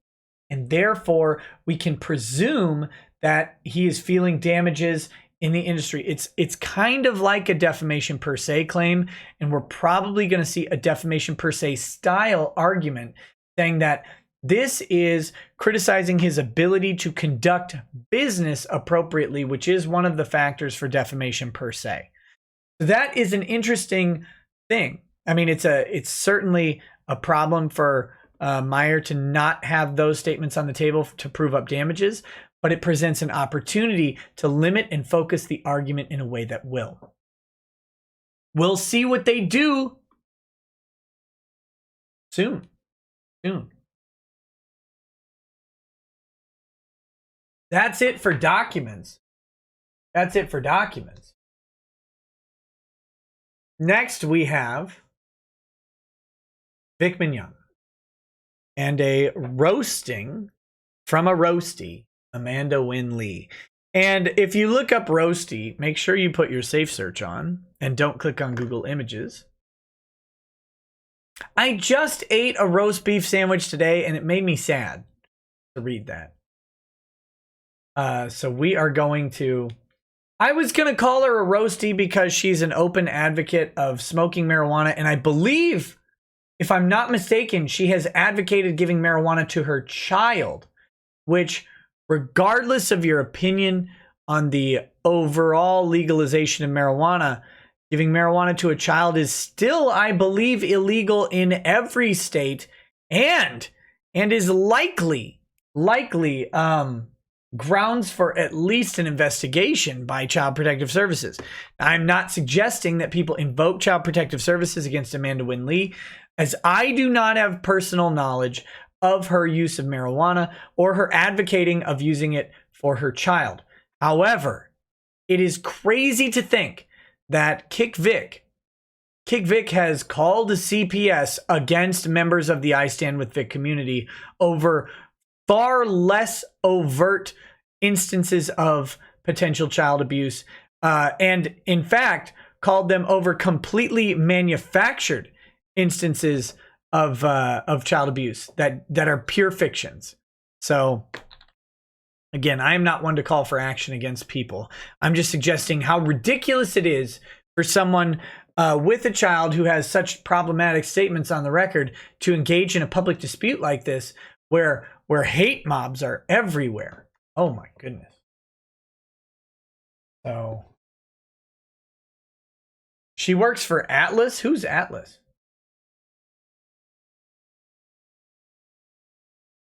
And by the way, I absolutely do not agree with or like the Child Protective Services system.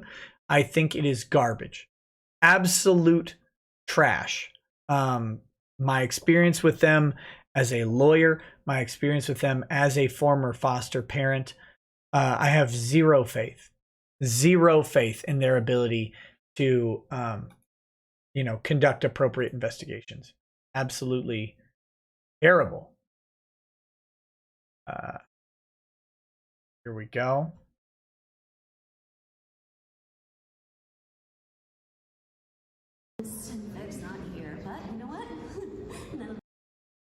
All right, we have the OhioCon roast. Do you guys want to, is this what you want to see? This chick is hideous.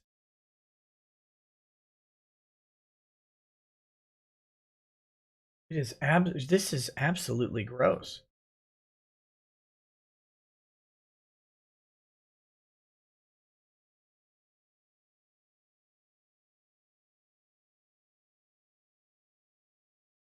Whew. I'll pull her up. I'm not going to show the video on the stream because of how YouTube has been engaging in their antics. I'm not going to give them the ammunition, so to speak, of having the video on stream, but I'll show you. I don't know if you can even see this.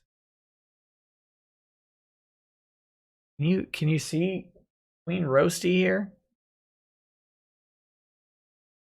That's what she looks like. You should show it for one reason. Pay attention to the guy behind and to the left of her. You guys can do that. I'm being extremely cautious on this stuff because it has been used as a hammer against our voices. It's been used as a hammer against Hirohe. It's been used as a hammer against other YouTubers as well. And I'm not interested in giving them a weapon. So you guys will hear all of it, but I'm not going to show the video on stream. And really, I'm doing you a favor. I'm doing you a favor.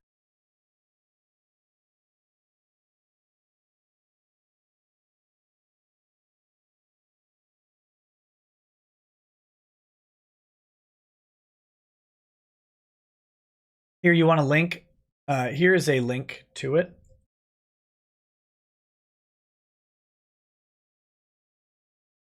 The link is in the chat.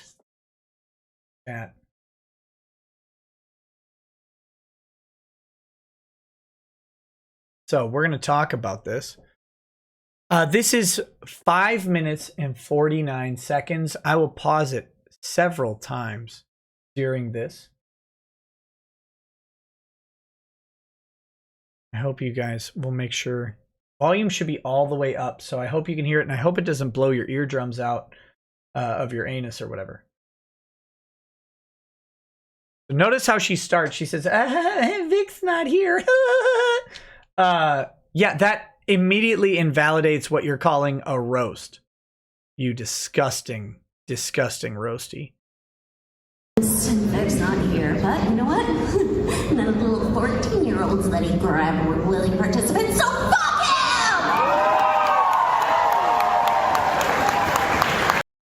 Who is that behind her that is standing up, clapping?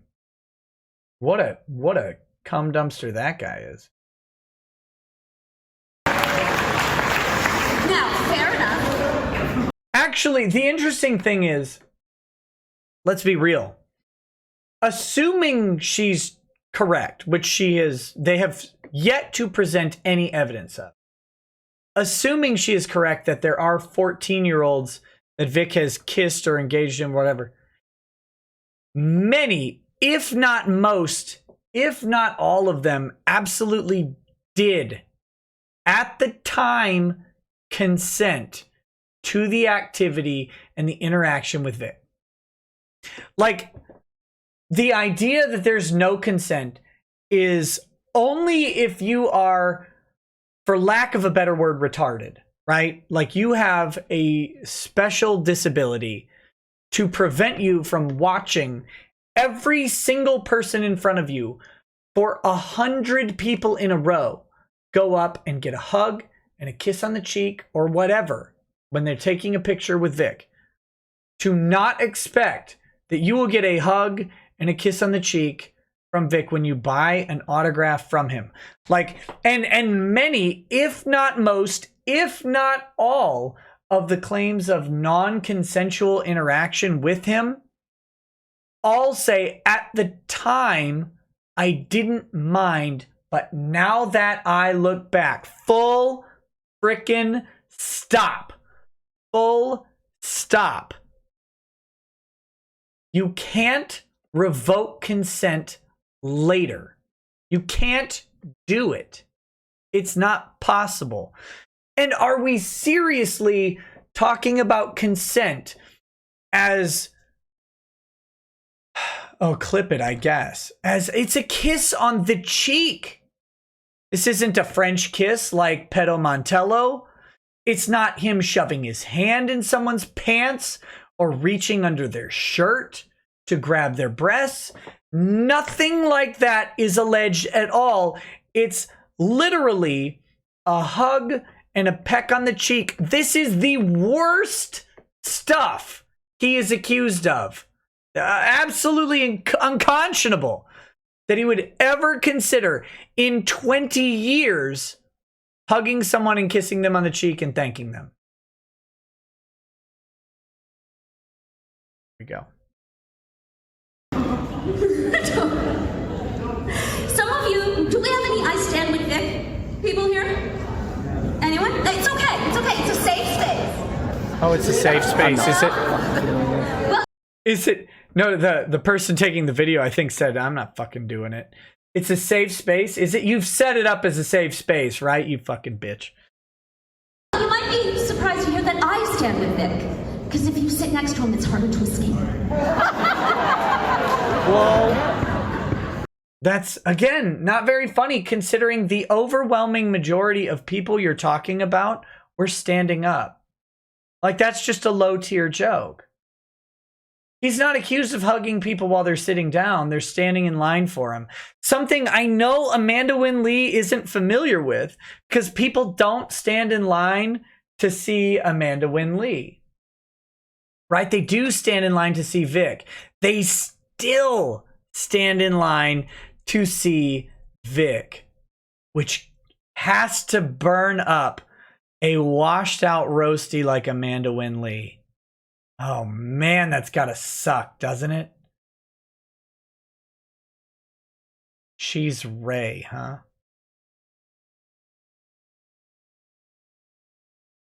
Imagine, no. Is she? Yeah, she's Ray. Ray and Yui.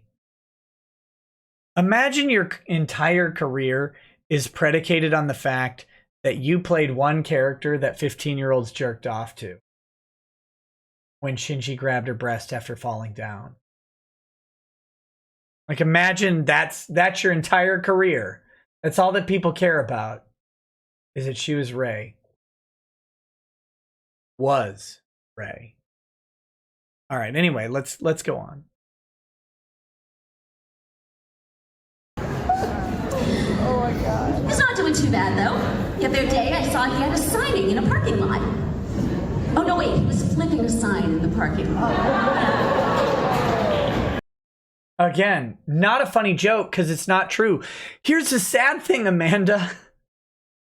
The other day, Vic was in a store drawing 700 people while you can barely draw 7 to a convention where people are going to see anime. That's the really embarrassing thing, is like, you're comparing numbers. You're suggesting that his work is somehow less. By the way, shout out to my homies flipping signs in parking lots.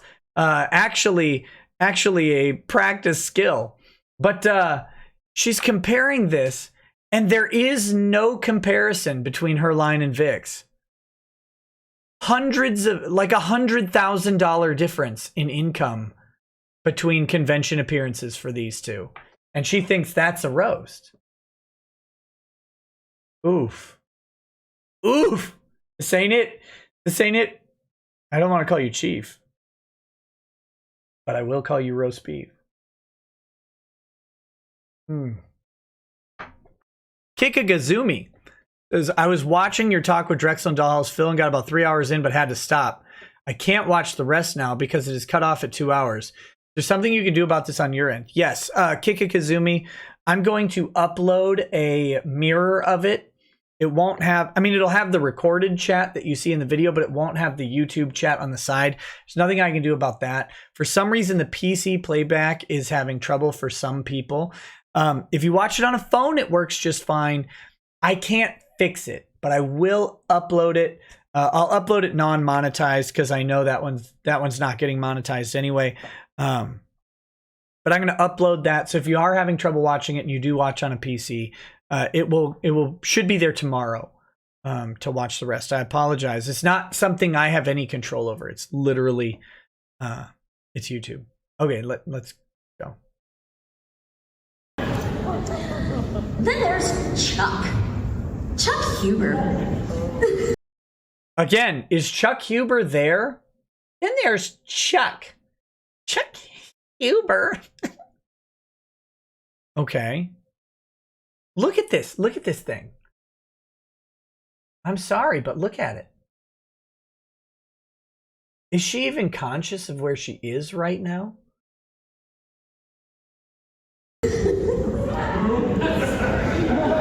What did Chuck Huber even do?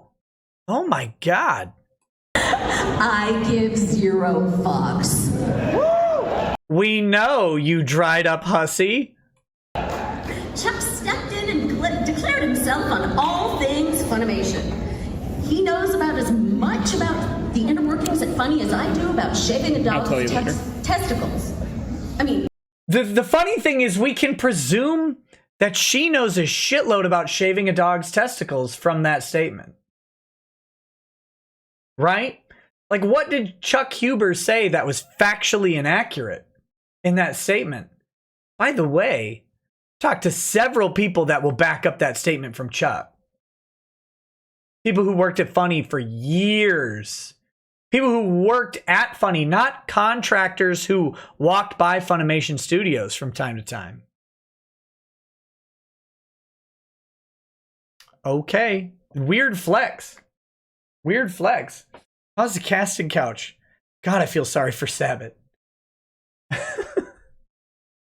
Twilight Firestar says, Mandy Wind Lee has an indefinable ratio of Franzia, Xanax, and hatred coursing through her veins. Typical dead egger who needs love and positivity from the Sweetie Squad. I didn't exist at all, says Amanda Winley, starred in F3, Frantic, Frustrated, and Female, a hentai where her underage character gets unwanted touches from her mother and sister. She's a hypocrite and her dubbed version isn't hard to find. Nova Zero says Amanda Winley actually changed her name from Amanda Hug and Kiss. I think she changed it because parents started keeping their children away from her nauseatingly naughty, neuterable, but manscaped child marauding mouth. Roasts. Roasts. Dead egger is a phrase I learned just recently. Fantastic. I know how to do it. I just haven't had that much experience first. Okay, wait a minute. Wait a minute. This fucking dummy. Chuck knows about as much about Funimation as I know about shaving balls on dogs. I mean, I know how to do it. Oh my God, you just defeated your own joke. You just absolutely destroyed your own roast. What is wrong with you? Why do you know how to shave a dog's testicles? I need my drink. White girls fuck dogs. That's all I'm saying. She needs her drink.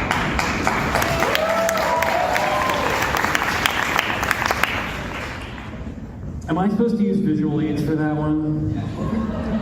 Chuck was actually supposed to be here, but he overslept and missed his flight. Of course, he still blamed Christopher and wanted Jamie to apologize. Then there's Nick and Ty, or Tweedledum and Tweedledummer.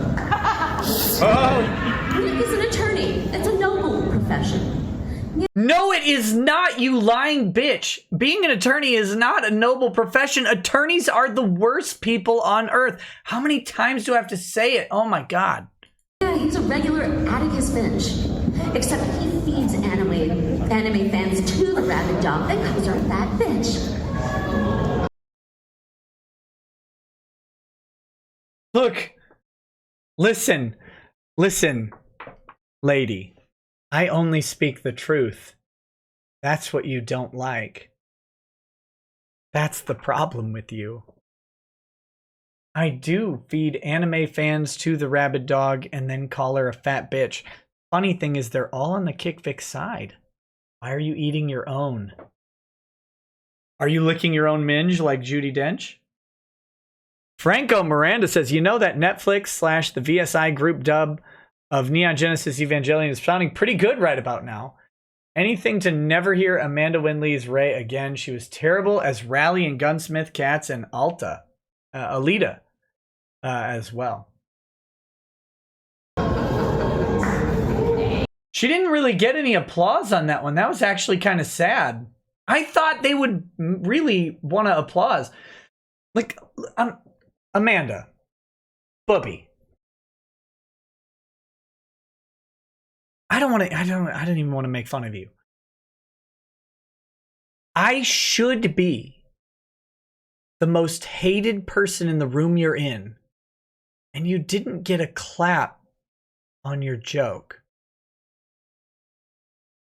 I should be the easiest person in your entire monologue.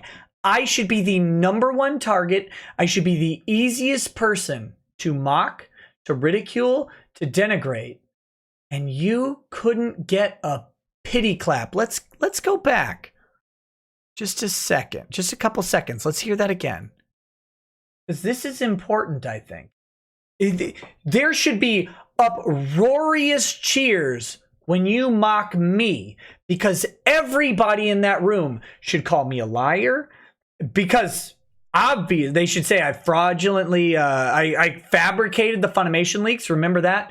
All of that stuff. I mean, you guys can't determine whether I fabricated the Funimation leaks or they were already released and this is not new news. Like, you couldn't decide on which was the true answer there. And I know it's hard to stick to one narrative when you're lying, but I should be PNG in this room.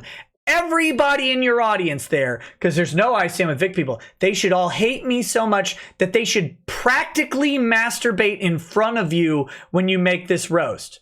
What happens? Atticus Finch. Except he feeds anime fans to the rabid dog that calls her that bitch. One clap! One pity clap, and it's from some dumbass on the panel behind her. Oh my God, how embarrassing. You didn't get a single laugh. You wrote the joke down and you read it. You washed up Harpy. Oh. You wrote a joke. You read it from a paper and you got, from the friendliest audience you can find, you got, that's it. Oh my God. Kramer's racist rant went over better than you. How embarrassing. How embarrassing is that? If Nick wasn't such a douchebag, I would say that I'm impressed by his fundraising abilities. I haven't seen that many kids grifted out of their allowance since Nintendo Switch came out. Still weak. Still weak. Oh my God. And again, of course, you're kids, you're incels, you're not even people, right? You're not even people. None of you have been watching anime. You all get your money from your parents. Reminder that you make more money than this woman. And yes, I'm speaking to you, janitor at Walmart. Yes, I'm speaking to you, gas station attendant. You all make more money than this woman. She's calling you guys children. Is she even married? 1972. That's a little rough. Here. What do we know about Amanda Winley? Oh, Jason. She has a husband, Jason.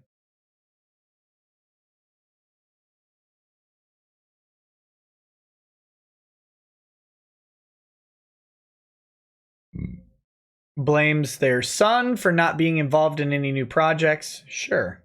Okay. Oh, she is still married, I guess. Good job for her. Good job for him, I guess. Ooh. Jackson, not Jason. It says Jason, but it's Jackson. Wikipedia is terrible.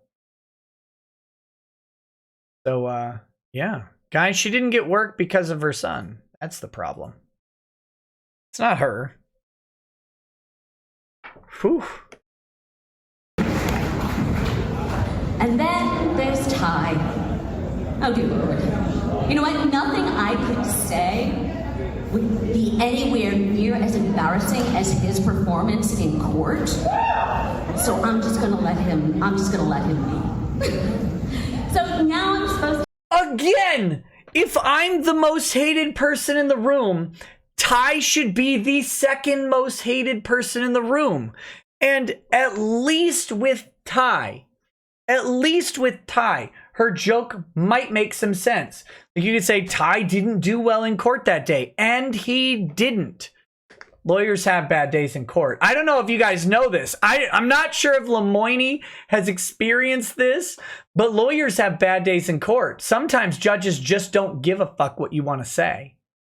All right? And the funny thing is, it takes a non-lawyer to recognize or to not recognize that lawyers have bad days in court. You can tell very quickly who has not been to court if they're like, this lawyer had a bad day. He's obviously bad. I mean, okay. He's a senior partner at a law firm that's been in existence for 20 years, is one of the premier law firms for several practice areas in East Texas. He's probably shit at his job though, right? Again, lawyers can have bad days, lawyers can make mistakes, lawyers can do the wrong thing. This should be the easiest roast. She got one. Woo! That's it. That's it. Ty and I should be uproarious laughter and applause. This is not a testament to Ty and I's popularity, by the way. I have no illusions about how much that room hates me and Ty. What we need to have no illusions about, though, is Amanda Winley being so incapable of delivering a joke she planned and wrote down. Listen, honey hambone. I don't write anything down. And I get more laughs than you do from me. Like, I laugh at my own jokes. You're not even laughing at your own jokes. No one behind you is laughing. No one in your audience is laughing. Dear Christ. That is embarrassing. Quit writing. You're bad at it. Should have had someone else write the jokes. Why didn't you call me, you dumb bitch? I would have written a funnier joke about me than you could ever do. Here you go. How about this? You know, Vic's case was going so well until Nick turned his head and his massive nose tripped Ty up on his way to the courtroom, and he just couldn't pull it off. Right? That is a funnier joke than what you said. That's it. That's a roast. Right? You make fun of the giant Jew nose. You make fun of the fact that Ty can't walk despite being a martial arts expert, and the fact that he screwed up in court or whatever. You could do that. That's a better joke than anything you did. And I didn't write it down. I just came up with it now. And I'm drinking and you're allegedly not. Get off the weed, bitch. It should be legal. You should be off of it. You are unfunny. You're unlikable. Your fake tits are not selling anybody. Maybe it's just a good push-up. I don't know. Mainly because, oh my God, look at these arms. Look at that. What is this action right here? That's not a bicep. That's gravity. That's a gravity-assisted bicep.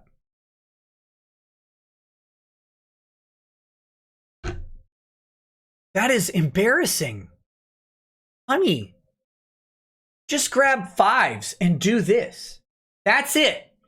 Just grab 5s and do this, and then do this number. Like, pretend you're doing the robot, like when you have sex with your husband. Just do that a little bit. That'll actually tone those up in no time. 5-pound weights, 4 minutes a day. You don't even have to get your heart rate up. I know it's tough for you because I'm sure it's tough getting up off the couch with the looming depression of the lack of work and lack of income. I get it. But just try. You'll firm those bad boys up, and then no one will be looking at the bad push-up. They'll all just be looking. They'll be like, damn, girl's got some arms. She put some effort into her life. Right now, have we learned how to do a roast yet? I don't know. We got more. We're only halfway there. To make fun. Wait, she's looking back to the panel for approval. Good God, how embarrassing. Sorry, let me back it up because I'm just gonna let him be. So now I'm supposed to make fun of all the people on the dais. I know that, but I'm kind of not in the mood. I don't want to do a roast because I'm not creative or funny or entertaining at all. I don't want to do an actual roast. I want to try and attack people who can't respond. Okay. Weird flex. Weird flex, girl.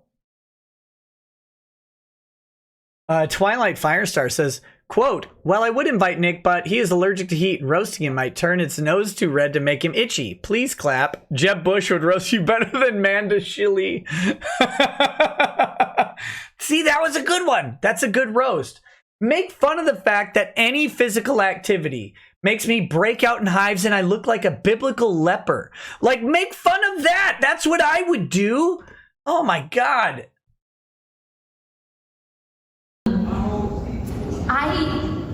This con has been fantastic, and I love seeing my own anime family. I'm having such a blast, even when they call me Pen. So.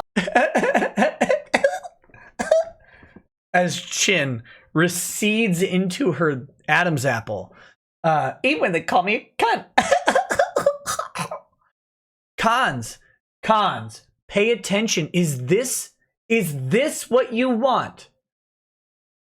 This is a class act right here. Is this what you want? Is this what you're hiring? Some dumb fucking idiot at OhioCon paid a plane ticket and a hotel room for this. OhioCon, if you wanted someone to make fun of Nick and Ty and Vic, oh my God, I wouldn't have even taken a guarantee. I would probably have paid for my own ticket, buy the hotel room, and I would come make fun of us like the assholes that we are. Absolutely. You would not get a better roasting than from me. How could you? I'm the safe one to roast us because I am the friend. And believe me, the insults would be biting, better, and funnier than this washed up Hagrid cosplayer. Oh my God. How embarrassing. Somebody paid for this. Imagine you go to Arby's and you're like, oh, ooh, hello, Arby's. I see that brisket bacon provolone sandwich that you got there. That looks good. That looks high class. Brisket bacon and provolone with thick reinforced slabs of beef. Like, I look at that sandwich from the side and I'm like, damn, I want to go ahead and put my tongue right in those 2 slabs of beef. I want to taste the bacon. I want to take a big bite of that. And then what you get is a medium roast beef. with all the meat falling out, flopping all over your Arby's box. Like you pick it up and half of it just falls on the ground like some depressed wino. Like that's, you ordered the slabs of brisket. You're like, this is beautiful. Look at that. I just want to find the secret sauce inside these slabs of brisket. I can think of nothing more. I want to turn that Arby's brisket sideways and I want to just explore it a little bit, right? I want to go up and down that brisket. I want to taste the smoke. I want to taste the age and the flavor that's infused into that. And instead, you pick it up and some nasty, rotten, thin-sliced piles of garbage is looking you in the eye and you're like, dear Christ, what have I got myself into? And then it falls out. And now imagine you paid $2,000 for that. And now you know how Chris Sabat feels. By the way, I'm offering roasting lessons on YouTube for a mere super chat. That's all you need. I will help you out. If you need to learn, let's say you've been booked at a convention and your entire job is to go in and roast someone. You're like, holy shit, I don't know how to do this. All you have to do is super chat. I will provide you with the roast material. And that's all you need. Or you could hire Amanda Wynn Lee. Guarantee you I'm cheaper. Guarantee you I'm more effective. Next. I decided that I'm going to take the Band-Aid off. I'm going to roast myself. Oh, thank God. This won't be funny either. Damn it. Ugh. This is the Eminem 8 Mile approach, right? Like, look, I'm an astute literary connoisseur. And she's going to take the 8 Mile approach. This thing thinks it can roast herself harder than I will roast her. Make no mistake. She knows what's coming following this. Following the release. She's going to attempt to roast herself harder than anyone else in the room can. Kind of like when she's with her husband, right? If I just do this harder than I know he can, at least I'll be satisfied. Right? That's how this works. That's what she's going to try and do. She's going to try and satisfy herself because she is worried. She's worried that other people will take advantage of the situation and roast her harder.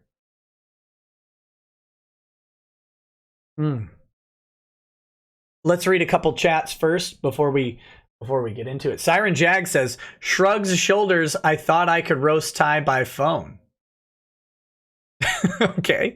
Tabletop Joe. Oh, that's funny. See, Siren slipped in a subtle joke about notarizing.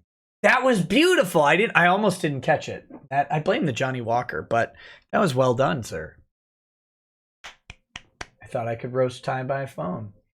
Gay and Still at Large says, I'd like to consider Amanda Wynn Lee's joke a medium set because it isn't rare and it definitely isn't well done. Oh, damn. Perfect. Next, Tabletop Joe says, that bitch makes me want to lay on my back and voluntarily choke on my own vomit. Rip Hendrix. Oh. Ouch. Look, I've suffered through bad whiskey. Now I've moved on to the Knob Creek, the good whiskey. Cesario JPN says, you know that the hashtag I stand with Vic's side is self-aware when their biggest meme is Nick and Ty lost the case again, which was hilariously proved when they brought the lawsuit forward and the judge BTFO'd them. This is a roast. Exactly. There's any number of things they could effectively roast Ty and I on. Didn't do it. Didn't do it well. Like, haha, Nick's good at getting money out of people. Why aren't you? You have tits. That's the roast, right? Like, Nick's good at getting money out of people. Why aren't you? You have tits. Damn. But nobody wants to see him. Even Pen, you disgusting hag. Name says there's a similar Vic-like situation happening in pro wrestling right now to Tessa Blanchard. She just wanted... Is Tessa hot? I imagine Most wrestling girls are. She just won a title, and now all the catty Monica types are accusing her of racism and fan abuse. Accusations include spitting on faces. Oh, I want to talk to Tessa immediately.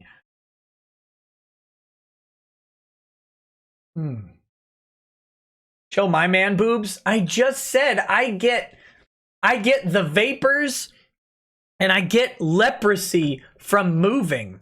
They're a sad excuse right now, though I'm thinking of making part of my Twitch routine a workout regimen. Would you guys, I don't know if you guys want to watch that. Like watch some sad, pathetic boomer do push-ups and stuff on Twitch. I don't know what people want, but I'm thinking of doing that. Mainly because it would motivate me to actually do it. No. See, that's true. You. Oh, wait, maybe you're talking about Tessa. I don't know. I don't know what you want to see. Nick's going full just chatting. See, that's this is what I need. What I need in my life. Gay and still large says, oh, wait, I read that one. Damn it. No, I'm not supposed to. Twilight Firestar says, thank you, ladies and gentlemen, for the warm greeting. I would like to compliment Nick and Ty for defending Vic. They're fantastic lawyers. They've told us that many, many times. The only case they have lost was on Twitter. Good job. Good job. I'll give you bits not to work out on camera. I'm going to hold you to that. Who is this Tessa chick? Tessa Blanchard. Look, I'm MXR mods or whatever. I'm going to live react to this chick's pictures. Holy Christ! No! No! No! Oh, no! What is this? No, Tessa! I've been noticing, have you guys noticed more meme faces lately? Look at this meme face. This is memeable. No! Ah, that's a shame. I was thinking she would look like those, the twins or whatever. The sisters. Not appealing. Oh. I want to talk to her less. That looked like a dude with a wig. Now, admittedly, that's a bad picture, but damn.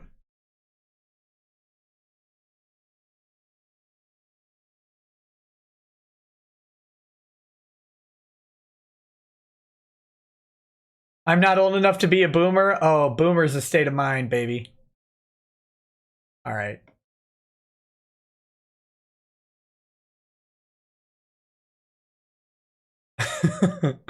Okay, here we go. Here we go. Back to the roast. Oh my gosh, what am I doing? I'm neglecting a roast, and that's how you get burned. Still looks better than Amanda Winley. True. Using comments from Ohio Con's Twitter announcement that I was going to be a guest. Oh, good. Oh, no. Listen to this. I'm gonna roast myself using someone else's comments. No, you're going to read how sad people are that you're showing up anywhere other than your own basement. That's not self-roasting.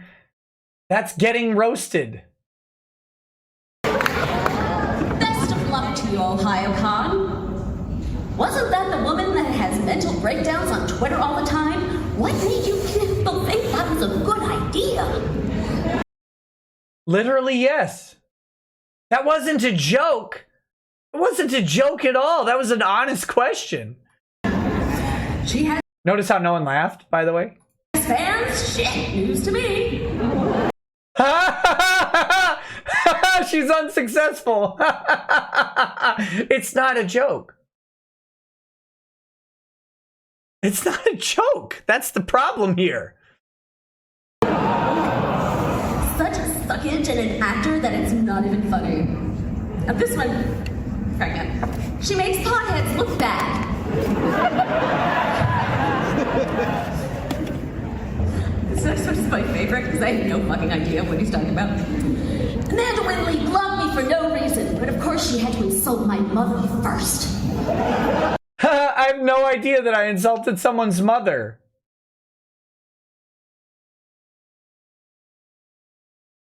It's not that you have no idea, it's that you don't remember, which is fine. It's okay.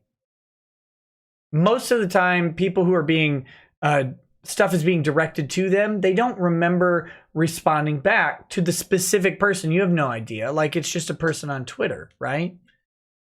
It's not a joke. You insulted someone's mother and then blocked them, you basic bitch. It's funny that she voices a Persona user. Pretty sure Yukiko would hate Amanda. That's like... No laughs! Oh, man! No! No, that's an endorsement at a roast! Oh, yeah, that's a good one. Inviting Ren from Ren and Stimpy Adult Party Cartoon to a children's hospital to read stories to cancer patients.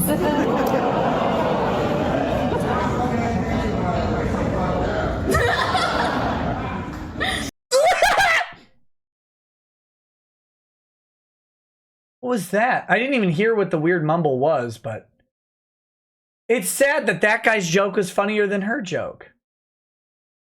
She's a sheety, spelled S-H-E-E-T-Y. She's a sheety garden tool and will always be a sheety garden tool. I just imagine this like old No! Irish man.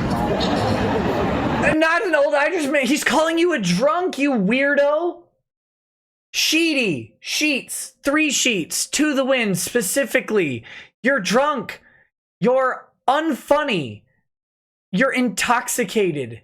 That's it's associated with you.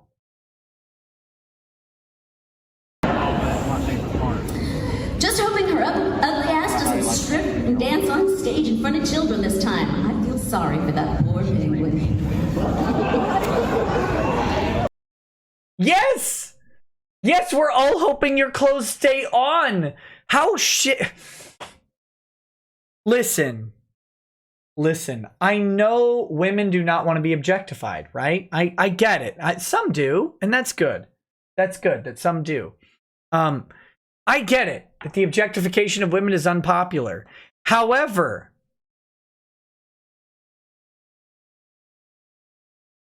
it's flat out telling you you're undesirable. In any way, you are undesirable.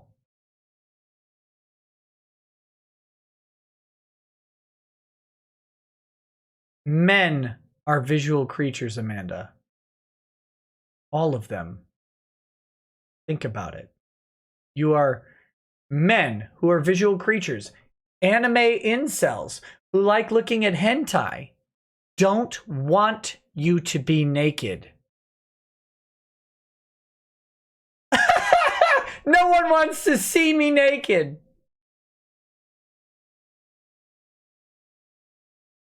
Ouch. Ouch. Twilight Firestar says, I would roast Nikki, but he and Mr. Mediocre are already going to get roasted by Montegraph in the court systems that he now controls. Even though he admits to being Vic's counsel, this GoFundMe will belong to QAnon. Hashtag trust the plan. And with that, we will bring up Vic's GoFundMe for the first time tonight.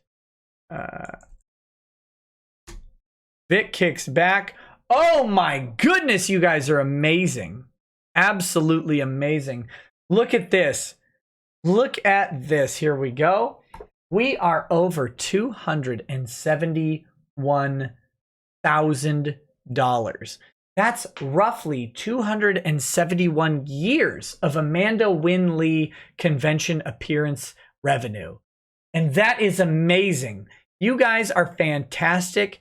Natalia Meadowkitty, is that the Meadowkitty? Meadowkitty, I miss you. If you're around, how you doing? DM me on Discord. I'd love to know how you're doing. Just DM me.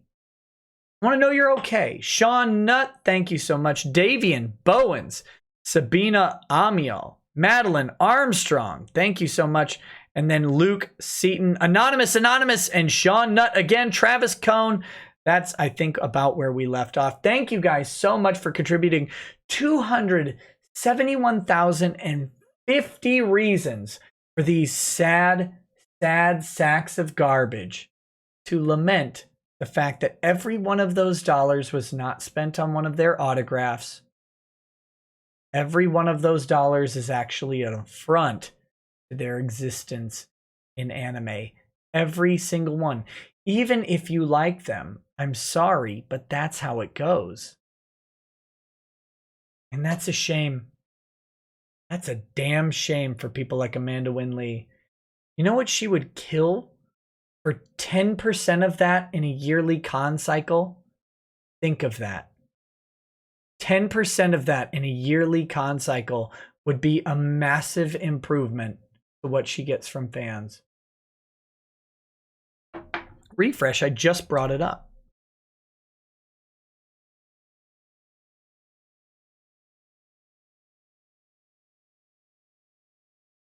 Intimidator0108 says, love how you dissected that spineless bitch's so-called roast. Vic's more relevant and talented in his Pinky than that has been voice acting, and the other three who insulted Vic combined. She must be a vacuum because she has sucked 2 new lows. Oh, goodness.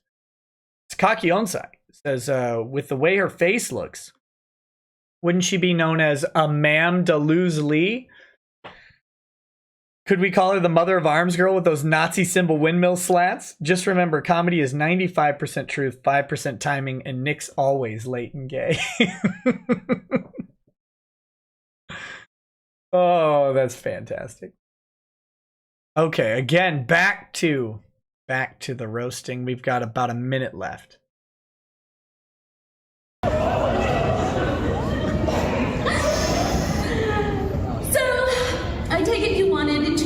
On a vile ... person. Yeah, she's human, but she acts more like a goblin. And then someone swoops in to say that is an insult to goblins.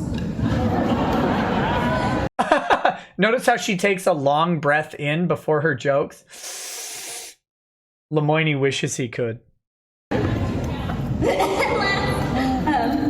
This was almost poetic. Nah, she can go pound salt in the corner of some random unpopulated desolate wasteland on some piss-poor planet that no one has ever heard of for all I care. I'm like, dude, you spent an afternoon composing that. I live in your head rent-free, fucker. Oh, God. So I spared you all from the waddle of her arms as she's flipping that person off. The sad thing is, listen to the projection. Dude, you spent all afternoon composing that. Nope. Likely that person took 3 seconds to compose it. Bitch, just because you have to write jokes down doesn't mean the rest of us are as unfunny. That is... Oh my God. Lol, you had to think all day on that. Really? You think all day on your jokes? All day. Oh.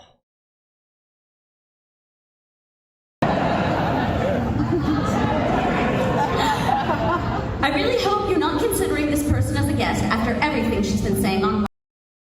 Real quick, whenever she flips off the audience, they put an animation of a man flipping off the audience, or like an image of, like, I don't know if it's the Fallout guy or whatever, flipping off the audience, because apparently they think men are better at it than Amanda Wynn Lee. I'm just saying, look, if I flip you off, I don't need some other graphical image to come in and do the flip off for me. And I certainly don't need the opposite gender to do it. I can just do it myself.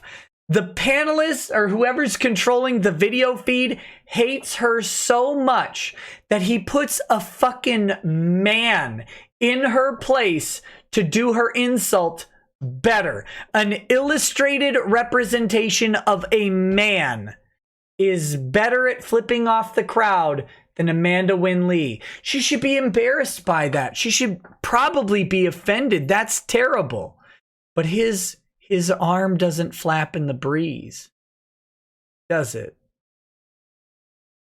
There's a reason her career is dead, and it should stay that way. And last, but certainly not least, no laughter. She's not in anything because she's a fucking psychopath. Fuck you very much. Good night. Here, I'm gonna give you this last screen grab.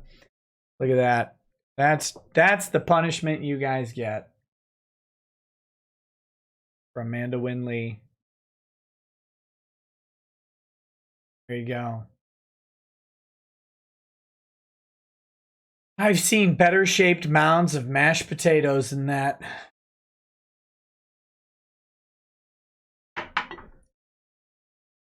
That being said,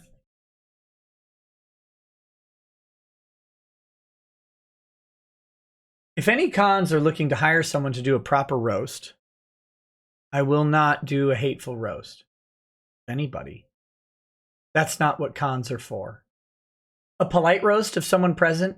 Absolutely. Call me up. We'll make it happen. Hateful roast of someone who's not even there? No. Would I make fun of myself at a roast? Oh God, no. What is a roast if you're making fun of yourself? Terrible. See, the reason the roast is not making fun of you, you self-centered cunt, is because the focus is on the guest of honor who's being roasted. That's the entire point of a roast, is to focus everyone's attention on the guest of honor and their perceived slights or misfailing in a way that is friendly but biting and always funny. If it's not funny, it doesn't fly at a roast. Period.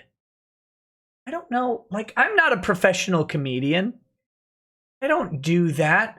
I'm not Don Rickles. But this is just embarrassing. And I hope OhioCon is ashamed and pissed off that they hired Amanda Winley to roast the people behind her, and she didn't. Imagine being cucked out of your own roast by Vic Mignogna. Imagine that you are so unpersonable, uninteresting, and unliked by the crowd that the person who they paid thousands of dollars to bring there to specifically draw attention to you, instead of drawing attention to you, draws attention to the most hated man in your industry and his compatriots. Imagine you suck that much that Amanda Winley would rather talk about Vic than focus on you, something she was paid to do.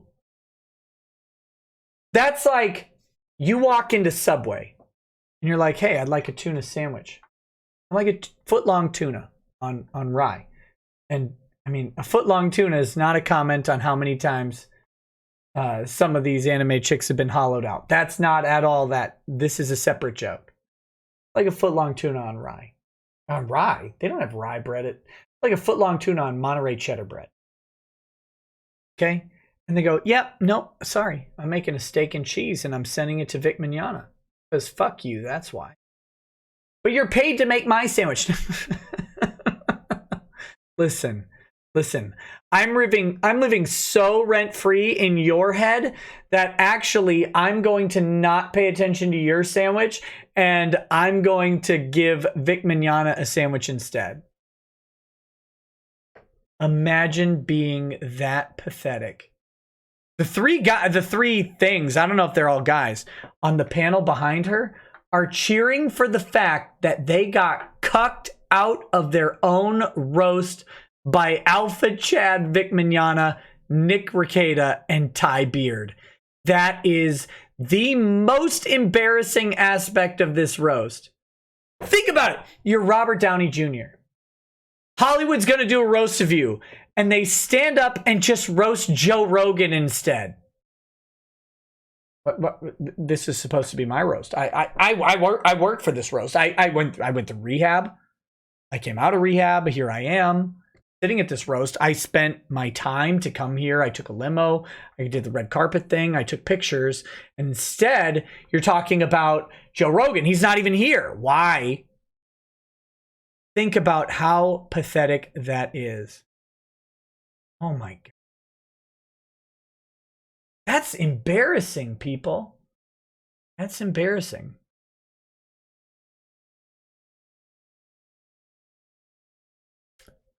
Twilight Firestar says, Orlando winless makes me want to suck the shaft of a shotgun barrel and toe frick its trigger until it unloads all 12 gauges into my mouth and redecorates the con with my last thoughts in Minecraft. No Kurt Cobains in the chat, please.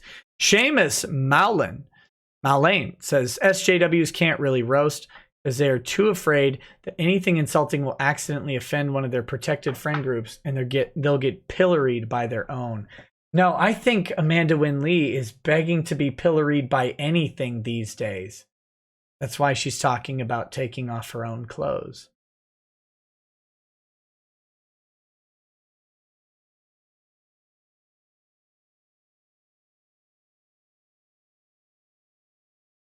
All right, let's that's that, y'all. Here's the deal. I really want to read all the chats.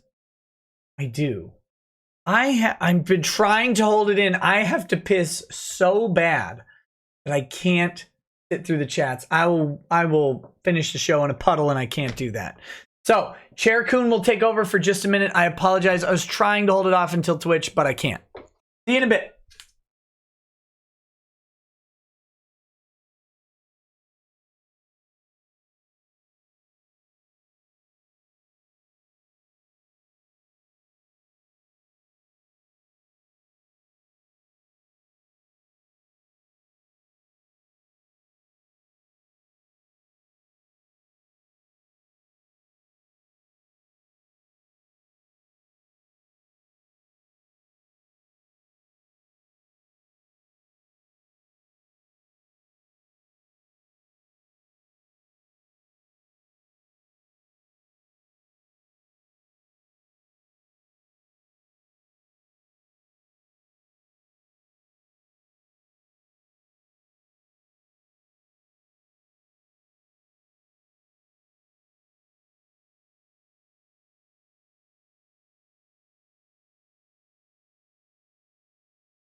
All right, I'm back.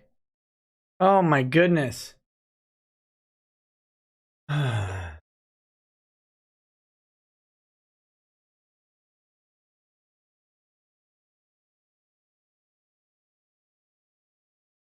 Dark Foxen says she's not even self-roasting in that section. That's a mischaracterization of what happened there. She literally reading her Twitter and hated it so much she's trying to vent on stage at a convention. What a fucking loser. Yep. Isn't that sad? Oh God. But see, that's the curse of the unfunny. Like, you guys know. You guys know 40K. Some of you know 40K. The Dark Angels, right? You have the Unforgiven. They're the unfunny. They're the unfunny. Fallen in the unfunny. All right. Guys, I love you all very much. I am going to read through the chats. We're going to close out the show. I will be on Twitch in a little bit. I think maybe we're doing Dark Souls tonight. I don't know if I'm supposed to do Killing Floor at some point with a viewer, but I don't know if he's around tonight, so we'll probably be doing Dark Souls. I was maybe supposed to do it over the weekend, but I completely fell asleep. Oh my goodness. I've got so many direct messages.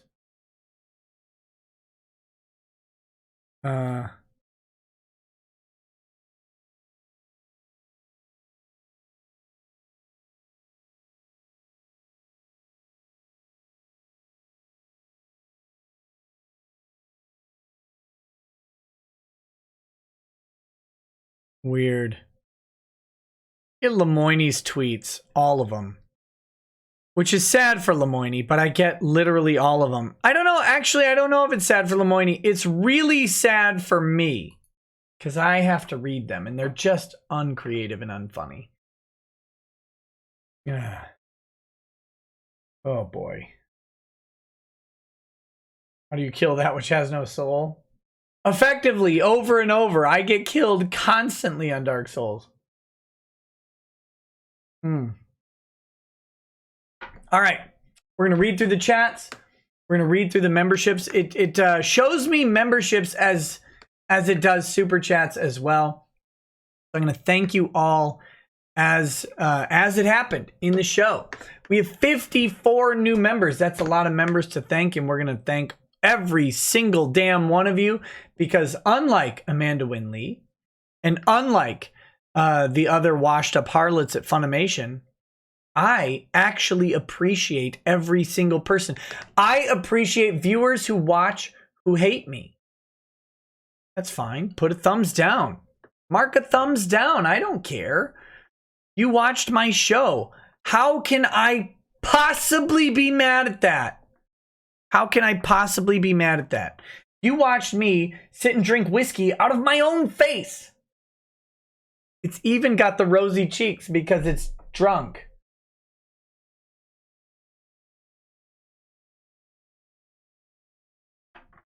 How can anyone be upset with this? It's the greatest system on earth. Okay. Looks nothing like you, only because it's more handsome. Don't tell it. Don't tell it. It's offended.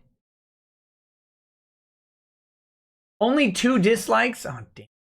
I'm not trying hard enough. It's missing the nose, that's true. But look, its nose is strong enough that I can hold it by the nose. It's still selling diamonds on the street. All right, guys, I am going to read the chats now. Thank you all for joining. If you do, peace out during the chats. If you don't, if you hang around through this, come hang out in the Twitch chat as well. We'll be playing Dark Souls. You can make fun of me for how bad I am at it.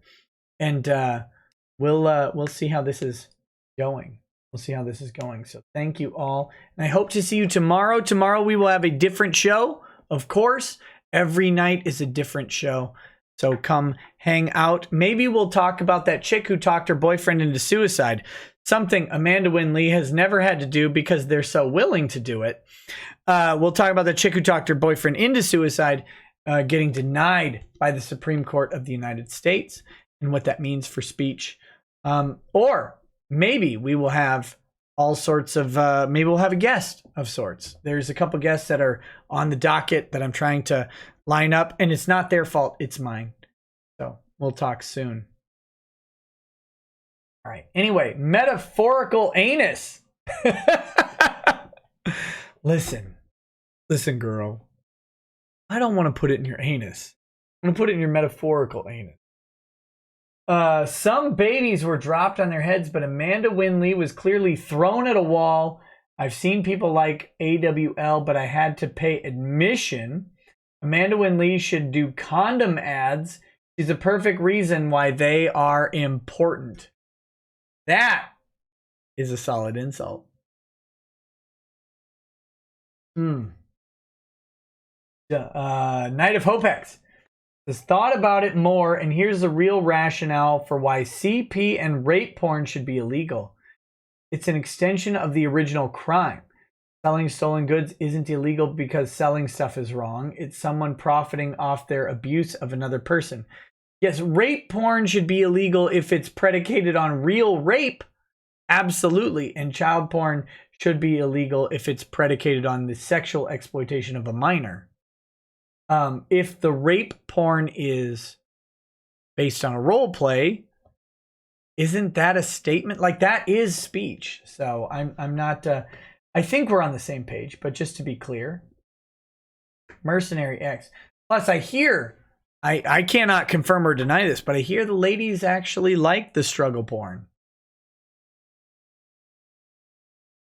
That's a common fantasy amongst women, according to studies, is the struggle snuggle. So Very, very interesting. It's an interesting concept. Why aren't we talking about this?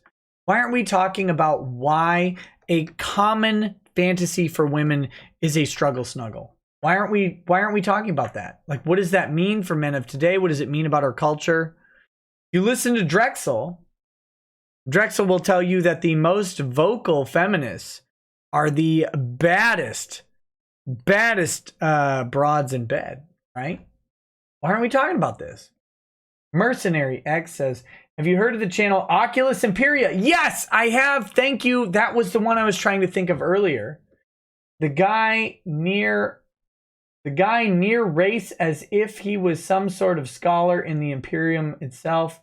He plays it with some chanting music and is haunting the way he does it. And it's absolutely beautiful. Please check his channel out. Yes, Oculus Imperia is the other one. I just couldn't think of the name. Thank you for bringing it up. I love all these guys. I consume so much 40K content, rehashes of stuff I've already watched. It doesn't matter. Night of Hopex says, now whether or not you should be able to broadcast prohibited material when you didn't commit the original act breaks the theft analogy. Maybe still have to. No, you should not be able to profit from a criminal activity. If you created the sex with a minor, you should not be able to then broadcast and say, well, this is speech. Like, you victimize the minor and you're victimizing future minors. Maybe still have to just argue it's still ill-gotten due to the original act, that it can't inform anyone of anything. Yep. Puck-slapping maple sucker says, Nick, I'm a resident of Kitchener-Waterloo. Are you looking for suggestions from a local for your stay here in Kitchener Comic-Con? No, I'm looking for you to come to Kitchener Comic-Con and hang out with me. That's what I want. Guys, listen, I am not like an Amanda Wynn Lee or Jamie Markey or Monica Rial. I want to hang out with you. I want to have dinner with you. I want to have drinks with you. You don't even have to buy it. Heck, many times I'll buy it. Whatever. I want to hang out with you. I want to meet you. I want to know who you are. I want to spend time talking to you because I'm just a normal guy. That's it. I'm a normal guy. I just want to hang out, have some coconut shrimp or whatever it is, and just chat and learn about who you are. You guys know me. I don't know you. This is a one-sided relationship in a way that I kind of don't like, in that when I go to places, people are like, hey, what's up? I watch your channel. I'm like, I don't know you at all. Can I please get to know you? Because believe it or not, I actually like learning about people. I like meeting people. And your story is no weirder than anything else I've heard. Remember, I'm a criminal defense attorney who has defended someone who raped their own daughter. By defend, I mean, we got him in prison. We got him in prison because he did it. Okay? Let's be very clear on that. The guy did it. He admitted it in court. He's in prison, as he should be. As he should be. Trust me, I've met worse people than you. I've met better people than you. I just want to know your story. That's all. That's all.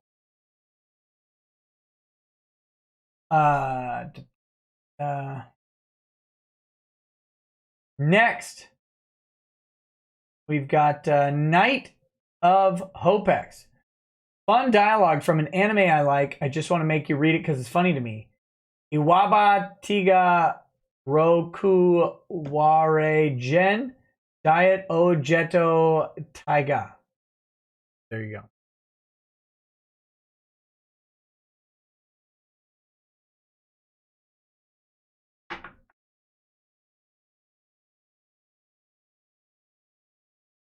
Your story is not boring. Your story isn't. It's not boring to me. Unless you grew up in a predominantly black and very diverse area of Houston, Texas, in the middle of the mortgage crisis, moved to Minnesota because your dad worked at Cray, and then later went on to work in finance and law school because financial options are not available in small town Minnesota, and then started a YouTube channel. Unless that is your story, it's not boring to me. I love it. Yeah, I'm don't you dare hold me to Japanese pronunciation. I don't even believe in the Japanese existing. Abused Penguin says hashtag justice for penguins. True. Fluffy Side Up says if Amanda Wynn Lee tried to jump off a building, she wouldn't succeed. All that extra skin under her arm would act as a parachute. Damn. Damn. You wrote it out phonetically, but I didn't read it phonetically, pal. Whew. Boz Comics says, why the fook must you torment us with that horrifying thumbnail, Nick? You really are a monster after all. Chats no longer allowed F-bombs. Damn. Amen. YouTube. Kaki Onsai says, ha! Not as late as Viva Frey. Viva Frey seems like a good dude. I talked to him once. I would love to talk to him again, see how he's doing. I'll reach out. That's a good guy. Everybody seems to love his channel. I know he's been BTFOing Legal Eagle on impeachment, which is saving us all the hassle. He's a great guy. Ishailson says, thanks Amanda Lose-Lee for showing us that the GoFundMe really is on all your minds. It is. It is. It is. Could you imagine? She couldn't do a 6-minute set without mentioning the GoFundMe. You know how many 6-minute intervals in my life I go without mentioning the GoFundMe?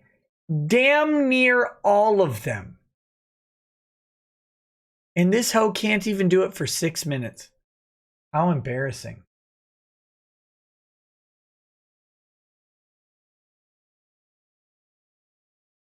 Ishailson says, thanks Amanda Lose-Lee for... Oh, wait, I read that one. Dang it! Alexander Akater says, what is your thoughts on the whole Amanda Wynn Lee situation? I think you've heard them by now. Where she bashed Vic at a panel and asked if anyone was for Vic. She said, no recording, but someone leaked the panel online. Well, damn. Must be rough having that recorded. And by the way, you stupid bitch, you can't claim it was private when it was done in public. You have no right to that recording. Someone else made it. Someone else shot it. Someone else owns the copyright to it. That's too bad for you. Intimidator0108 says, hey Nick, how's it going? I'm sure you're already aware from Twitter. Apparently some jackass claims to have made videos of you incriminating yourself. Apparently one of them being a felony. LMAO. No! I've been arrested 10 times for said felony. Of course.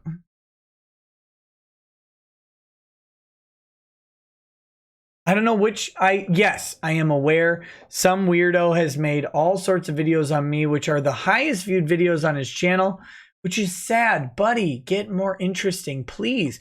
You've got to be more interesting than recycled videos of me. Please, dear God, be more interesting than me. Oh, good Jesus. Toy Bounty Hunter says, sent a Twitter DM, RE After Dark roasting panels. Ooh, how interesting. I'll check that out, Toy Bounty Hunters. Finn Frog says, little known fact, Amanda Wynn Lee is a flying squirrel. Got those arm folds, yo. Obvious to other people, too. Conspiratorial Walnut says, Need for Speed Rekieta Grift. Haha, love you, man. The last Need for Speed I played was actually the one... It was on Xbox, and it was the one where the cops were chasing you. That was a fun game. Hot Pursuit, I think. That was a fun game where you could upgrade your car and everything. Oh, a good game. I like the open world aspect of it. Are the new Need for Speeds open world? They should all be open world. If they're not open world, a decree from Rekieta Law that all Need for Speed should be open world. Ohux Rahano says, OTRE Nispra. Do you know SCOTUS mootness precedent for when they ANNC a case, when they announce a case is moot, immediate/early or at the normal decision timeline? I half know what you're asking. SCOTUS mootness precedent is when the case is moot and there is no moot currently. It is presently moot and there is no reasonable likelihood that the mootness will be uncured, if that makes sense, in the near future, right? So like if there's no indication that the issue will come back. Like so Roe versus Waid was attempted to be dismissed from mootness, because she had the baby before the case was heard by the Supreme Court, right? Supreme Court found that there was not mootness present, even though all the claims were resolved because she had the baby. Jane Roe, who is, I can't remember her name, but she's now an anti-abortion advocate, and that's something to remember. Jane Roe had her baby. Shock her that she became anti-abortion after having her baby. But she had her baby, so they argued the case was moot. The Supreme Court says no, because she might get pregnant again and would be in the same situation. So mootness is a present status. However, it also assumes that the same condition could not reasonably or will not reasonably exist in the future.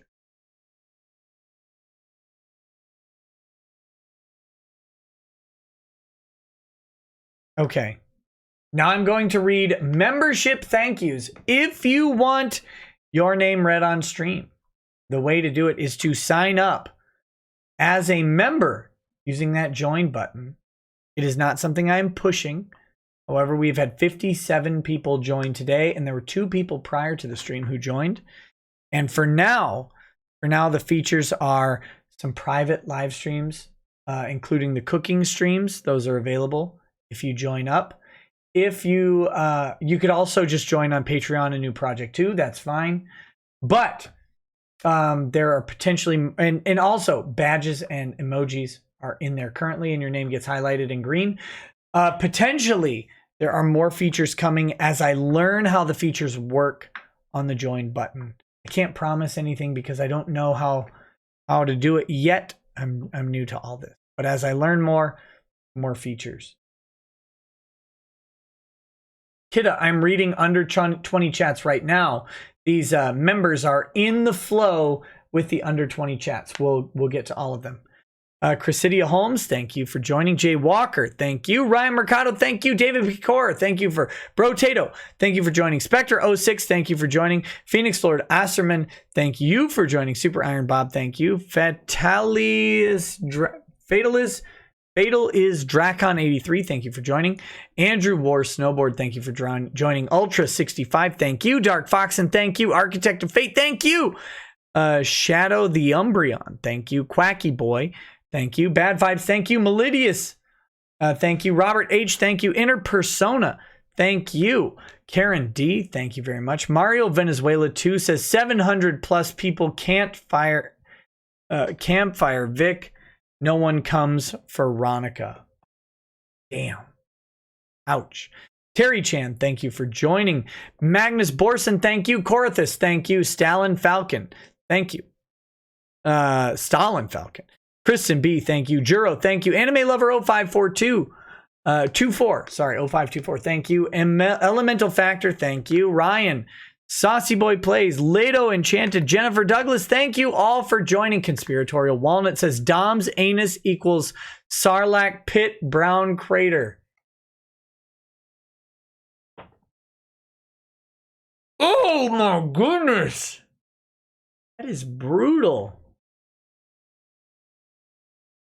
That is brutal.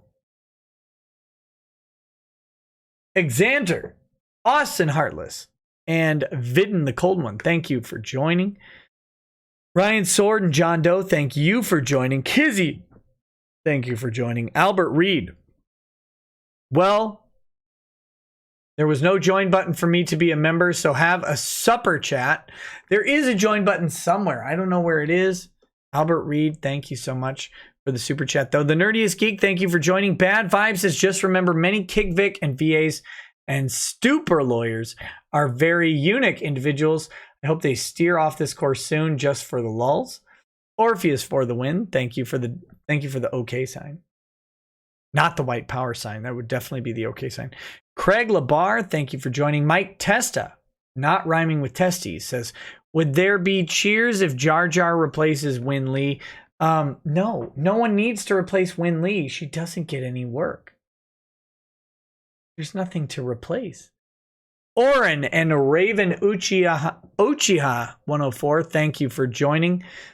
Dan Slaw says, those twats don't understand what fun is Everything they do has to have their political views in it. Entertainment and politics should never cross. I agree. Entertainers are not political commentators. I try and avoid political commentary, and I try to stick to legal commentary on political issues. I don't care whether or not Trump should be impeached. I care whether or not what the impeachment means for the country, right? Legally, what the court can do about it, what the Senate can do, what the House can do. I'm not interested in my opinion on why he was impeached or on if he should be impeached. I'm more interested in the legal applications. So hopefully you guys agree with that. Fluffy side up. Sigurd Hellickson, Moonglaive, Homesteadive, thank you for joining. Mike Testa says, who here wants Pen and Jar Jar over Lee Say? Albert Reed, thank you for joining. Brian Savage, you too. True Primarch of Chaos Undivided says suffocating on Mars was Lemon's reaction to fees. Oh God, he did not do well in that hearing. Brian Savage, thank you for upgrading your membership. Twilight Firestar says, rip Sir Roger Scruton, an English conservative Christian philosopher who was a pillar of intellect of our time. He passed away 12 of January 2020. F in chat for a great man and mind departed. Not familiar with Roger Scruton, but prayers to him and his family and his supporters. That guy says, kiss the kids goodnight. I do every single night. Devil Hunter Nero and Arctic Pride, thank you so much. Some Nobody says, hit the thumbs up button, you guys. Woo! And then has some emojis that follows. James Burdett and Akiwi Lemwiney Duchette and Dumford. Matthew Needig as well. Thank you. Welcome to joining the show. Some Nobody says you actually picked up Dark Souls 1 surprisingly fast. I'm impressed. Oh, thank you. Thank you. That's an endorsement. You guys should definitely come watch. Siren Jag, thank you for joining the channel. Some Nobody says can't be that judgy about these. D's aren't pretty either. Maybe your D isn't. Barb Rogers says, what a stupid bitch. Mike Testa says, Lee called Ray the autistic one. Funny she acts it. Oh, damn. Cormoran says, now I know what a roasty is. Is it about her face? Sorry, pal. It's not about her. Some Nobody says, an inexplicably porky skeleton can't F. Ho? Damn. Basement Troll Production says, the guy behind her is Aaron Dismuke. He worked on Full Metal Alchemist with Vic when he was about 12 and played AI. Or Al? Al, maybe. Vic was a father figure to him, and now he's laughing at this crap. This will break Vic's heart. Maybe. He may already know who his allies are. I don't know. JC Gaming says, I agree. Lawyers are not to be trusted. They're the worst people on earth. Don't trust them. Some Nobody says, pigs have too many ribs to reach their own minge. Gawker's Death Rattle says, any clapping sounds aren't from the audience. It's from them roasty flaps slapping together. She shifts uncomfortably at the podium. Oh, God, that's disgusting. Oh, man. These, I missed these. Mr. RJP51 says, Win Lee is just sad that there's not a pig on a rotisserie in that room. To be fair, so am I. I'd call her a cunt, but that's an insult to the female anatomy. Her voice is like the glass scene from Die Hard, only instead it's dick first. Oh, damn. Tucker says, I make maybe $30K a year in a shitty security job. I would bet my last dollar that I make more than this harpy is paid by all the anime studios. That's the safest bet you could take, brother. Anime Moon says, Amanda Wynn Lee is friends with Brianna Wu. Gross. Silver Phoenix Elysian. Nick, first super chat. Hey, thank you. I have to say, whereas I would willingly go see Vic, the cons would have to pay me to listen to that gagging hag's horrible BS. LJ Screwjob says, Ty so bad Moronica still would owe 180K. And counting. Some Nobody says, rather shave a dog's balls and look at this bitch. Mike Testa says, Shut it, Helium Hag. Has anyone told her her high-pitched voices aren't cute? She is a child abuser. From that statement, she must be like her son's cancer gone. Oh, damn. I didn't want to bring up her son's cancer because I don't like bringing up kids into this stuff. But you did. Serial Foxity says, I recognize the face. I just can't pick the nose. Rude. Rude. Some nobody says, it's a cone bra. Holds up her shirt. B's got nothing. Oof. At Zuma99 says, get off the weed, bitch. That's a gravity-assisted bicep. This genuinely made me laugh. Nick's on a roll this stream. Hey, thanks, buddy. Kidda says, there's a rumor that AWL was fired from Atlas USA for the roast. If true, with the Persona 3 role gone, she is officially out of the industry. I'm not saying what Atlas should do, but I could definitely understand if they fired her. This is divisive. You notice what Vic has not done? Vic has not divided the community way. He's been positive. When he's at conventions, he hopes for no drama, and he has not gotten drama. Bad Vibe says, Nick needs 2 cameras when he looks to the side. However, 3D would cause jump scares with that snoz pointing back at you. I have 2 cameras. I actually have a camera looking right at me right now. When I look to the side, that's where my Streamlabs chat is, which is different from the YouTube chat. And I look over here, to make sure to make sure I'm following the Streamlabs donations and to make sure the screen is still okay. But sorry, I couldn't switch cameras all the time. That'd be a mess.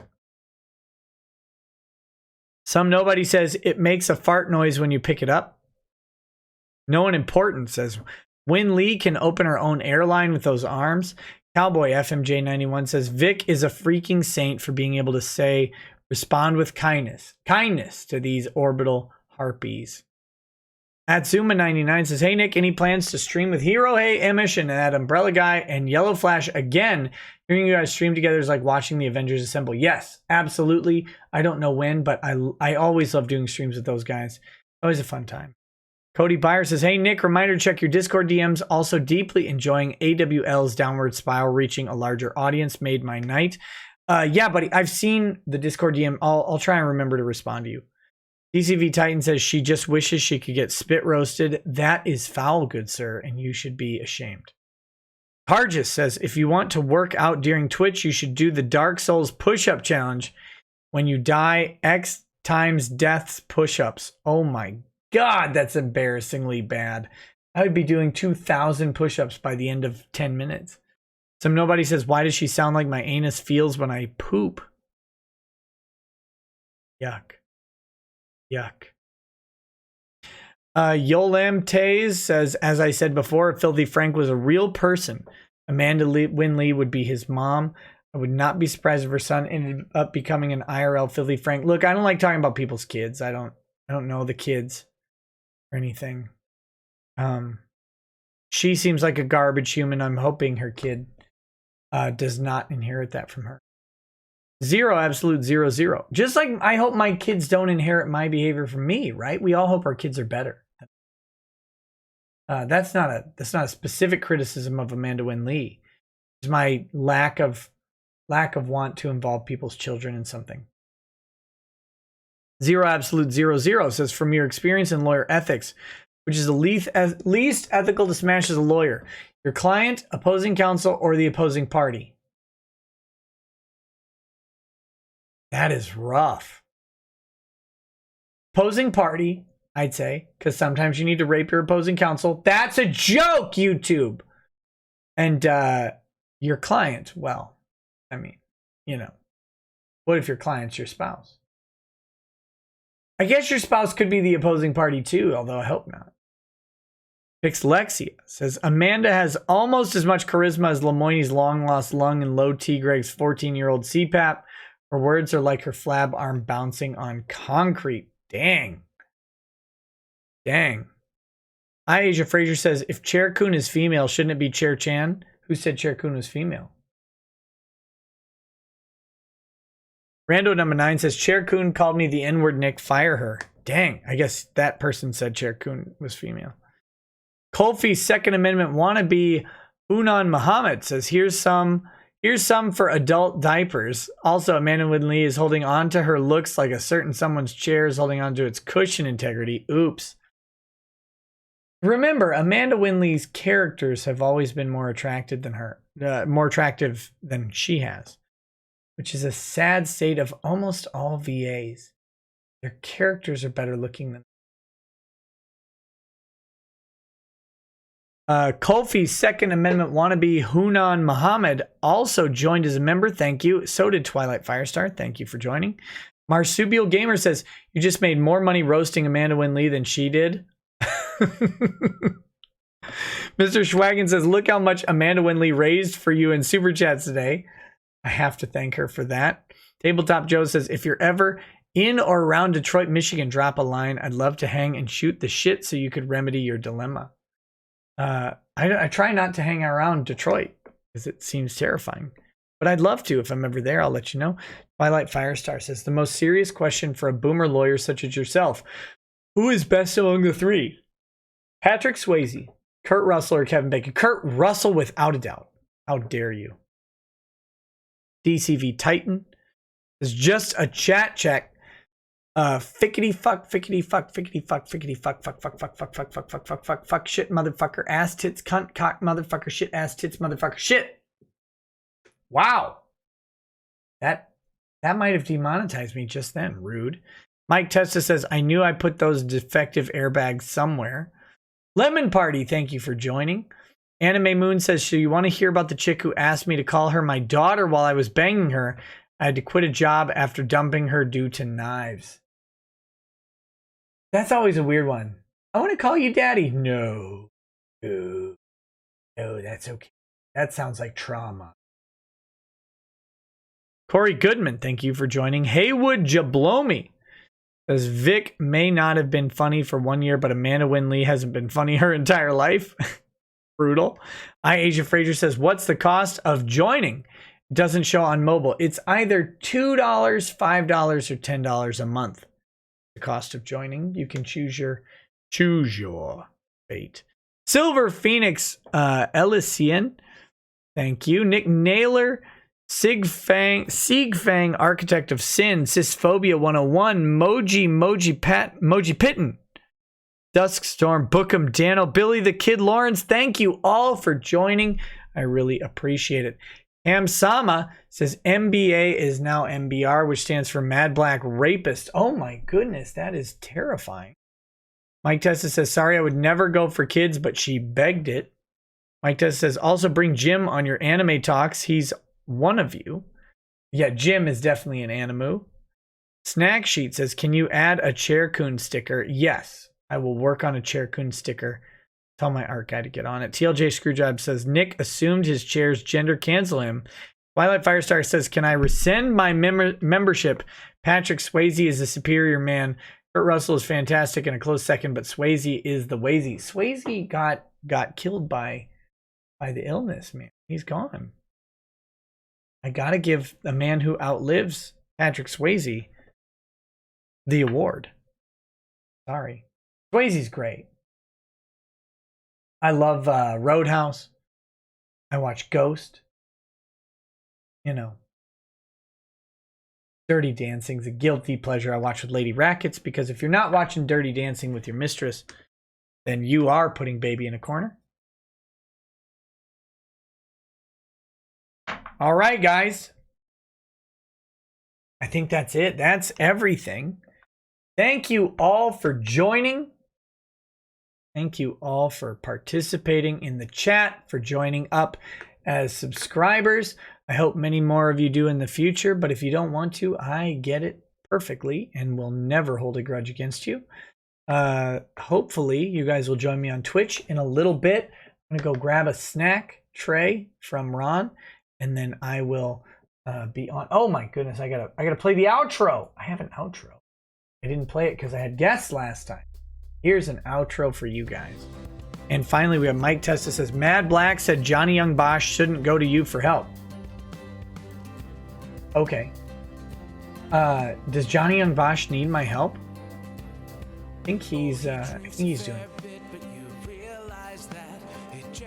But, you know, Mad Black can He's got his own issues, right?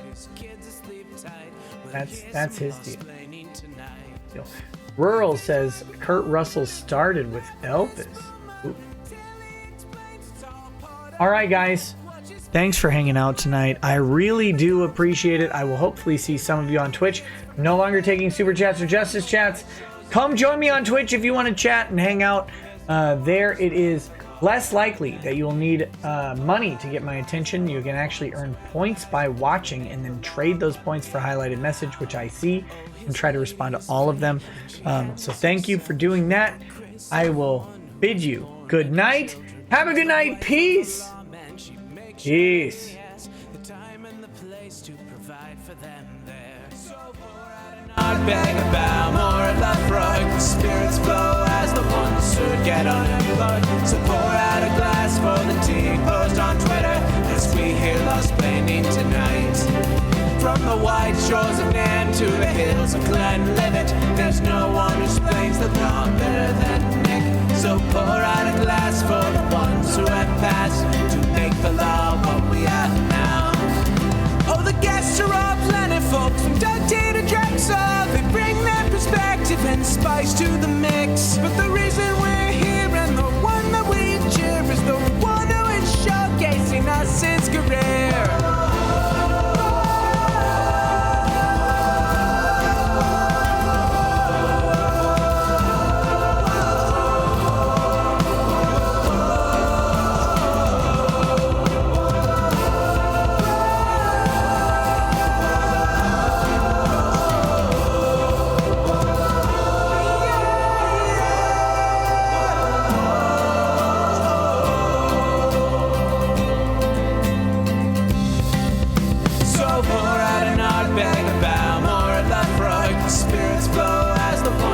Get unemployed, so pour out a glass for the tea post on Twitter as we hear Lost Planning tonight.